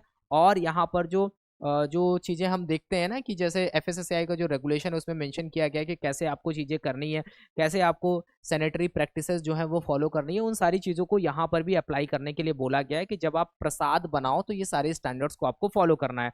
और ये भी बोला गया है कि फर्स्ट इन फर्स्ट आउट, जो पहले आया उसको पहले बाहर करो, फर्स्ट एक्सपायर हो जाए तो उसको पहले उसको वहाँ से निकाल दो। ये सारी चीज़ें यहाँ पर ध्यान में रखी गई, ठीक है। तो यहाँ पर आपको क्या समझ में आया, ये सारे इनिशिएटिव क्यों लाए गए, कहीं ना कहीं प्रॉपर तरीके से हाइजीन को मेंटेन करने के लिए, safe and nutritious food consumer को प्रोवाइड किया जा सके, इन सारी चीज़ों को ध्यान में रखते हुए सारी चीज़ें स्टार्ट करी गई। अब यहाँ पर एक चीज़ आती है कि एफएसओ का इंडक्शन ट्रेनिंग को लेकर के कभी कभी क्वेश्चन पूछे जाते हैं कि जब आप फूड सेफ्टी ऑफिसर बन जाओगे तो उसके बाद में आपकी ट्रेनिंग होती है। तो ट्रेनिंग होती है, तो ट्रेनिंग को लेकर के यहाँ पर क्या चीज़ें हैं, सबसे पहली बात है डेजिग्नेटेड ऑफिसर, एडजुडिकेटिंग ऑफिसर, सभी को यहाँ पर ट्रेनिंग की जरूरत होती है। तो हम अगर फूड सेफ्टी ऑफिसर को मेजर अगर हम यहाँ पर देखें तो यहाँ पर एफएसओ की जो ट्रेनिंग होती है, इंडक्शन ट्रेनिंग होती है, ठीक है। उससे पहले यहाँ पर अगर हम देखते हैं तो एफएसओ की जो ट्रेनिंग होती है उसको 3 पार्ट्स में डिवाइड किया जाता है। पहला इंडक्शन होता है, दूसरा रिफ्रेशर ट्रेनिंग होता है, तीसरा होता है स्पेशल नीड बेस्ड ट्रेनिंग, ठीक है। सबसे पहला इंडक्शन ट्रेनिंग होता है, दूसरा रिफ्रेशर ट्रेनिंग होता है, तीसरा यहाँ पर स्पेशल नीड बेस्ड ट्रेनिंग, जिसकी मतलब जैसी जरूरत होती है उसको उसके अकॉर्डिंग ट्रेनिंग प्रोवाइड करी जाती है। अब अगर हम इंडक्शन ट्रेनिंग की बात करते हैं तो इंडक्शन ट्रेनिंग में सबसे पहले हमें ये ध्यान रखना है, इसको हम फर्दर 3 पार्ट में डिवाइड करते हैं। इंडक्शन ट्रेनिंग का जो टाइम होता है वो होता है 40 डेज, 40 डेज की ये पूरी ट्रेनिंग होती है। आप फूड सेफ्टी ऑफिसर बनने के बाद में आपकी जो ट्रेनिंग होती है, पहला इसमें एक होता है फाउंडेशन फेज, जो कितने डेज का होता है, जो होता है 5 डेज का, 5 डेज का होता है। और ये मोड ऑफ ट्रेनिंग जो होता है वो ऑनलाइन होता है। देन यहाँ पर आता है लर्निंग फेज, जिसमें एक्चुअल में आपको सीखते हो, तो ये आता है क्लासरूम ट्रेनिंग। ये होता है कितने दिन का, 12 दिन का होता है। उसके बाद में आता है एप्लीकेशन फेज, जिसको हम बोलते हैं ऑन जॉब ट्रेनिंग, जो होता है 23 दिन का। कहने का मतलब पहला फाउंडेशन फेज है, फिर लर्निंग फेज है, और फिर आता है एप्लीकेशन फेज। इन तीनों फेज का ड्यूरेशन क्या है ये आपको पता होना चाहिए। 5 डेज है, 12 डेज है, फिर उसके बाद में 23 डेज है। ठीक है, ये चीज आपको ध्यान रखनी है। टोटल ट्रेनिंग टाइम कितना है? 40 डेज होता है। उसके बाद में फूड लेबोरेटरी की अगर हम बात करते हैं, तो फूड लेबोरेटरी के बारे में अगर हम देखें तो यहाँ पर जो लेटेस्ट डेटा है वो आपको यहाँ पर ध्यान रखना है। फूड लेबोरेटरी में सबसे पहले आता है primary food laboratory, NABL accredited food laboratory. इसका जो नंबर है वो 207 है। अब यहाँ पर देखो, प्राइमरी या फिर नोटिफाइड लैब सभी होती हैं। जिसको भी FSSAI ने नोटिफाई किया है, रिकॉग्नाइज किया है, वो सभी की सभी नोटिफाइड लैब होती हैं। ठीक है, नोटिफाइड लैब, अगर आपसे पूछा जाए तो प्राइमरी लैब भी नोटिफाइड लैब है, रेफरल फूड लेबोरेटरी भी नोटिफाइड है, नेशनल फूड लेबोरेटरी भी नोटिफाइड है। जो इसके साथ ही साथ आप देखोगे कि जो ancillary national reference food laboratory है वो भी नोटिफाइड है। ये सभी नोटिफाइड है। जिसको भी FSSAI ने रिकॉग्नाइज किया, नोटिफाई किया, वो सभी नोटिफाइड फूड लेबोरेटरी है। अब उसमें डिफरेंट डिफरेंट लैब्स कौन सी हैं वो आपको ध्यान रखना है। जैसे प्राइमरी लैब्स जो अभी टोटली अगर नंबर देखते हैं वो 207 है। ये नंबर अभी 2 हफ्ते बाद, 1.5 हफ्ते बाद चेंज हो जाएगा। ठीक है, तो प्राइमरी लैब का जो नंबर है वो चेंज होता रहता है, बट बाकी लैब्स का जो नंबर है वो कभी 6 महीने, कभी 7 महीने, कभी 1 साल तक चेंज नहीं होता है। तो अगर हम बात करते हैं रेफरल फूड लैब की, रेफरल फूड लेबोरेटरी अगर हम देखते हैं तो वो एट प्रेजेंट कितनी है? 20 लेबोरेटरीज हैं। 11 हमारे पास में नेशनल रेफरेंस लेबोरेटरीज हैं। कितनी है? 11 हैं। एक हमारे पास में एंसिलरी नेशनल रेफरेंस लेबोरेटरी है, जो कि एक्सपोर्ट इंस्पेक्शन एजेंसी चेन्नई वाली है, कोलकाता। इसके अलावा आप देखोगे जो एक कोचीन की थी, चेन्नई के साथ ही साथ आप देखोगे यहाँ पर केरला की थी। ठीक है, वो यहाँ पर क्या है? अभी नहीं है, तो यहाँ पर ये चेन्नई वाली है। ठीक है, तो अभी पहले 2 थी, अभी 1 है। 4 हमारे पास में नेशनल फूड लेबोरेटरी हैं, जो कि एक गाजियाबाद में है। ठीक है, कोलकाता, देन उसके बाद में आप देखो मुंबई और चेन्नई। ठीक है, 4 हमारे पास में national food laboratory. Total number हमारा जाता है 243। तो टोटल कितना नंबर जाता है? 243। अब क्वेश्चन कैसे बन रहा है, वो क्या पूछ रहा है, ये ध्यान रख के आंसर करना। ठीक है, नहीं तो गलत होगा। तो इस तरीके से हमारे पास में ये रेफरल फूड लेबोरेटरी जो है वो 20 है हमारे सामने। ठीक है, उसके बाद में आप देखोगे कि जो रेफरेंस फूड लेबोरेटरी की बात करते हैं तो वो हमारे सामने 11 है। फिर आप देखोगे कि यहाँ पर प्राइमरी फूड लेबोरेटरी की अगर हम बात करते हैं तो बेसिकली सबसे पहले जो सैंपल भेजा जाता है वो प्राइमरी फूड लेबोरेटरी में ही भेजा जाता है। किसके लिए? टेस्टिंग के लिए। लिखा गया, the food authority notified food laboratory and research institution accredited by the NABL, ठीक है, और any other accreditation agencies for the purpose of the carrying out analysis of sample by food analyst. ठीक है, तो सबसे पहले जो चीजें भेजी जाती हैं वो यही प्राइमरी लैब में भेजा जाता है। फिर आता है रेफरल फूड लेबोरेटरी, जो हमारे पास में 20 है। सपोज दैट कि सैंपल अगर जाता है, कोई अपील करता है फूड बिजनेस ऑपरेटर, तो उसके बाद में अपील सैंपल को यहाँ कहाँ भेजा जाता है? रेफरल फूड लेबोरेटरी में भेजा जाता है। ये लॉ में हमने बहुत अच्छे से पढ़ा है। फिर आता है रेफरेंस फूड लेबोरेटरी। तो रेफरेंस फूड लेबोरेटरी में बेसिकली आप देखोगे जो स्टैंडर्ड्स जो बनाने होते हैं लेबोरेटरी को लेकर के, जो टेस्टिंग को लेकर के जो स्टैंडर्ड्स वगैरह बनते हैं नेशनल लेवल पे, वो सब कौन बनाता है? वो यहाँ पर नेशनल रेफरेंस लेबोरेटरीज के थ्रू बनाए जाते हैं। 11 हैं इस समय पे, और एक है जो एंसिलरी वाली है वो हमें देखने को मिलती है। ठीक है, उसके बाद में देखो यहाँ पर इन सारी चीजों को और अच्छे से इंप्लीमेंट करने के लिए, लेबोरेटरी को एक और अच्छे लेवल पे ले जाने के लिए, पूरा लेबोरेटरी का इकोसिस्टम और अच्छे से मेंटेन करने के लिए एक सॉफ्टेल करके भी FSSAI यहाँ पर स्टार्ट करता है, स्ट्रेथनिंग ऑफ फूड टेस्टिंग लेबोरेटरी, जिसको हम सॉफ्टेल बोलते हैं। तो क्या हुआ कि FSSAI is committed in its endeavour to ensure science based standard for the article of food. तो इन सारी चीजों के लिए हमें टेस्टिंग की बहुत जरूरत पड़ती है। टेस्टिंग की जरूरत पड़ेगी तो food testing become a integral part of the food safety regulation and the enforcement. तो बहुत जरूरी है, क्योंकि विदाउट टेस्टिंग तो चीजें हो ही नहीं सकती हैं। इसी को ध्यान में रखते हुए FSSAI यहाँ पर क्या करता है, एक तरीके से रोबस्ट फूड टेस्टिंग लेबोरेटरी को डेवलप करने के लिए ये सारी चीजें स्टार्ट करी जाती हैं। तो FSSAI has formulated a scheme, एक स्कीम स्टार्ट करता है जिसको हम बोलते हैं सॉफ्टेल, यानी कि strengthening of food testing laboratory in the country. अब ये जो इनिशिएटिव स्टार्ट होता है, इसमें ये जो स्कीम होती है ना, ये जो स्कीम सॉफ्टेल स्कीम है, इसके 6 इनिशिएटिव हैं। इसमें सबसे इंपॉर्टेंट जो याद रखने हैं आपको, ये क्या करता है, एक तो इसका काम है सपोर्ट मोबाइल फूड लेबोरेटरी, जो फूड सेफ्टी ऑन व्हील की बात करते हैं उसको सपोर्ट करना। स्ट्रेंथ स्टेट फूड टेस्टिंग जो लैब है उसको एक तरीके से और मजबूत करना। Capacity building of the food testing personal, यानी कि उनको ट्रेनिंग वगैरह प्रोवाइड करना, जो भी फूड एनालिस्ट या फिर जूनियर एनालिस्ट होते हैं। फिर आप देखोगे स्ट्रेंथ रेफरल फूड लेबोरेटरी को, ये पूरे नेटवर्क को और मजबूत करना, डेवलप फूड टेस्टिंग जो कल्चर होता है साथ इन स्कूल एंड कॉलेजेस, फिर incentivise state to use facilities available in FSSAI notified private labs. ठीक है, इन सारी चीजों को एक तरीके से प्रमोट करने के लिए, हेल्प करने के लिए इस स्कीम को लाया गया। तो इसमें 6 इनिशिएटिव हमें देखने को मिलते हैं। ठीक है, उसके बाद में देखो आपके सामने आता है कॉमन फूड अडल्ट्रेंस इन फूड। तो यहाँ से क्वेश्चन हमेशा कोई ना कोई आता है, तो आगे भी इसके क्वेश्चन बनने के चांसेस होते हैं। तो बेसिक आपसे यहाँ पर ये पूछेगा कि जैसे यूरिया है या फिर स्टार्च है, तो किस आर्टिकल ऑफ फूड में इसको एज अ अडल्ट्रेंट हम यूज करते हैं। तो यहाँ पर देखो लिखा गया जैसे ट्राई ऑर्थोक्रेसाइल फॉस्फेट, ये हमें ऑयल में देखने को मिलता है, एज अ अडल्ट्रेंट हम यूज करते हैं। स्टार्च को हम मिल्क में यूज करते हैं, और यूरिया जो है वो भी मिल्क में यूज होता है। आप देखो कि स्टार्च जो सोर्सेस होते हैं आपको यहाँ पर घी में भी देखने को मिलेगा, फिर स्टार्च आपको बटर में भी देखने को मिलेगा, फिर extraneous matter adulteration in food grains में आपको देखने को मिलेगा। फिर आप देखो कि धतूरा है वो आपको फूड ग्रेन्स में देखने को मिल सकता है। फिर आप खेसारी दाल की बात करें तो तूर दाल में स्पेशली आपको देखने को मिल सकता है। एक्सट्रानियस मैटर की बात करें तो वो आटा और मैदा में आपको देखने को मिल सकता है। उसके बाद में अगर हम यहाँ पर बात करते हैं, देखो मैलाकाइट ग्रीन है, वो भी यहाँ पर आपको देखने को मिलता है ग्रीन वेजिटेबल्स में विद ब्लॉटिंग पेपर आपको देखने को मिल सकता है। पपाया सीड की बात करते हैं तो वो आपको देखने को मिल सकता है black pepper with magnifying glass. आप यहाँ पर अगर आप देखोगे तो यहाँ पर उसको आइडेंटिफाई आप कर पाओगे। फिर आप यहाँ पर देखोगे कि यहाँ पर ब्लैक बेरीज जो होती हैं वो आपको यहाँ पर देखने को मिलेंगी ब्लैक पेपर में। फिर आप देखोगे आर्टिफिशियल कलर आपको देखने को मिल सकता है चिली पाउडर में। फिर आप यहाँ पर देखोगे एग्जॉस्टेड जो क्लोव्स होते हैं वो आपको क्लोव में देखने को मिल सकते हैं, जो मतलब बेकार क्वालिटी के होते हैं। फिर आप देखोगे कि कासियार बार्क जो आपको देखने को, छाल जो होती है वो आपको सिनमोना में देखने को मिल सकती है। ठीक है, फिर आप देखोगे कि यहाँ पर ग्रास सीड आपको देखने को मिल सकता है, कॉमन सीड में देखने को मिल सकता है। आप यहाँ पर देखोगे आर्जीमोन सीड्स आपको देखने को मिल सकता है मस्टर्ड ऑयल में। फिर आप देखोगे क्ले आपको देखने को मिल सकता है कॉफी पाउडर में, चिकोरी आपको देखने को मिल सकता है कॉफी पाउडर में। फिर आप देखोगे कि यहाँ पर एग्जॉस्टेड टी लीव्स आपको देखने को मिल सकती हैं टी लीव्स में। ठीक है, तो ये आपके लिए इंपॉर्टेंट है, इनमें से कोई ना कोई क्वेश्चन आप जरूर आप देखोगे पेपर में, चाहे कोई भी पेपर हो। ठीक है, आयरन फिलिंग की बात करें तो आपको टी लीव्स में देखने को मिल सकता है, वाटर आपको मिल्क में देखने को मिल सकता है, स्टार्च आपको मिल्क में देखने को मिल सकता है, मेलाकाइट ग्रीन आपको ग्रीन वेजिटेबल एंड लिक्विड आप देखने को मिल सकता है, आर्टिफिशियल कलर आपको ग्रीन पीस में देखने को मिल सकता है, चौक आपको सॉल्ट में देखने को मिल सकता है। कॉमन सॉल्ट की बात करते हैं तो वो आपको आयोडाइज सॉल्ट में, क्योंकि कॉमन सॉल्ट सस्ता होता है, आयोडाइज सॉल्ट महंगा होता है, तो उसमें मिक्स आपको देखने को मिल सकता है। Oil adulteration in the coconut oil में आपको देखने को मिल सकता है। हनी की बात करते हैं तो वो आपको शुगर में देखने को मिल सकता है। चौक की बात करें तो वो शुगर में देखने को मिल सकता है। एक्सेस ब्रांड आपको देखने को मिल सकता है व्हीट फ्लोर में।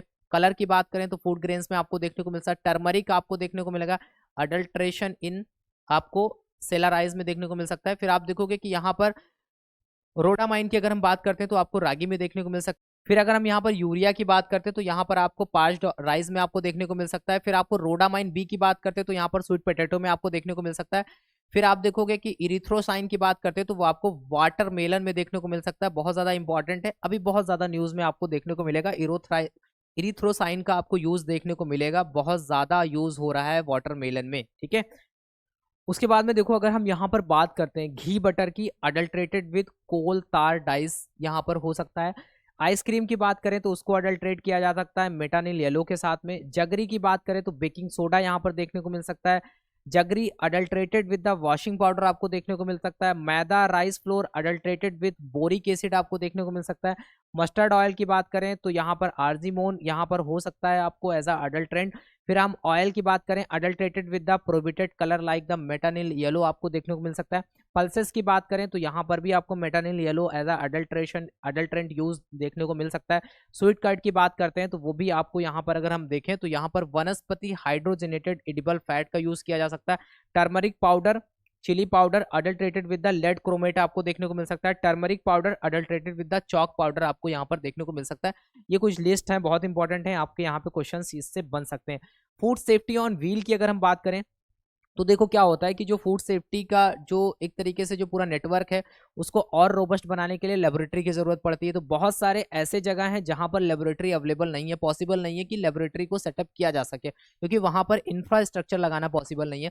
तो यहाँ पर फूड सेफ्टी ऑन व्हील का कॉन्सेप्ट लाया गया कि जिससे ये पूरी एक वैन होती है जिसमें आप देखोगे सब कुछ होता है टेस्टिंग के लिए, आप वहाँ टेस्टिंग कर सकते हो, रिपोर्ट वगैरह वहीं पर आपको तुरंत कुछ ऐसे टेस्टिंग होती है जो इमीडिएटली वहां पर परफॉर्म की जा सकती हैं, और इससे हम एक तरीके से फूड सेफ्टी को इंश्योर कर सकते हैं। तो at present food safety on wheel की बात करें, 247 registered food safety on wheel है। ये आपको यहाँ पर इंपॉर्टेंट है, याद रखना। ये डेटा चेंज होता रहता है, ठीक है। तो ये अभी एट प्रेजेंट 247 है, ठीक है। उसके बाद में इसी तरीके से आप देखो स्टेट वाइज बहुत सारी यहाँ पर नंबर्स दिए गए हैं, ये आप यहाँ पर देख सकते हो। इससे आपको ये समझ में आएगा कि किस स्टेट में कितने यहाँ पर फूड सेफ्टी ऑन व्हील आपको देखने को मिलते हैं, ठीक है। तो ऐसे यहाँ पर बहुत सारा याद करने की जरूरत नहीं है, जस्ट फॉर इन्फॉर्मेशन यहाँ पर बताया गया है कि कितने लैब आपको किस पर्टिकुलर स्टेट में आपको देखने को मिलते हैं, इतनी बात आपको यहाँ पर ध्यान रखनी है बस, ठीक है। सारा डेटा याद करने की जरूरत नहीं है, ठीक है। अगर आप जिस स्टेट का पेपर देने जा रहे हो उसको आपको याद रखना है, तो झारखंड में अभी के टाइम पे 3 है। तो इस तरीके से आप देखो कि सबसे ज्यादा आपको देखो एक तो राजस्थान में देखने को मिलता है, केरला में 12 है, मध्य प्रदेश में 15 है, उत्तर प्रदेश में अगर हम बात करते हैं तो यहाँ पर 36 फूड सेफ्टी ऑन व्हील यहाँ पर आपको देखने को मिलते हैं, ठीक है। उसके बाद में आप देखो ये था हमारा, तो यहाँ पर जो है हमारी वो क्लास जो है वो खत्म होती है। तो ये जो सेशन था बहुत ज़्यादा इंपॉर्टेंट है उनके लिए जो specially Jharkhand food safety officer exam या फिर कोई भी upcoming food safety officer exam अगर आप देने जा रहे हो, तो ये आपके लिए बहुत ज़्यादा इंपॉर्टेंट हो सकता है, ठीक है। तो बहुत सारे लोग हो सकता है इस चैनल पे नए हो, तो प्लीज़ यार स्व एजुकेशन यूट्यूब चैनल को सब्सक्राइब कर देना, जिससे अपकमिंग फूड सेफ्टी से रिलेटेड अगर कोई भी एग्जाम आता है तो वहाँ पर आप बहुत अच्छा नंबर स्कोर कर सको, बहुत अच्छे से परफॉर्म कर सको। क्योंकि फूड सेफ्टी से रिलेटेड कोई भी अपडेट होगा, अगर आप उसको मिस नहीं करना चाहते हो तो प्लीज़ इस चैनल को सब्सक्राइब जरूर करना और वीडियो को शेयर जरूर करना जो भी इस एग्जाम को देने जा रहा है, ठीक है। तो तब तक के लिए thank you, have a nice day, मिलते हैं नेक्स्ट वीडियो में।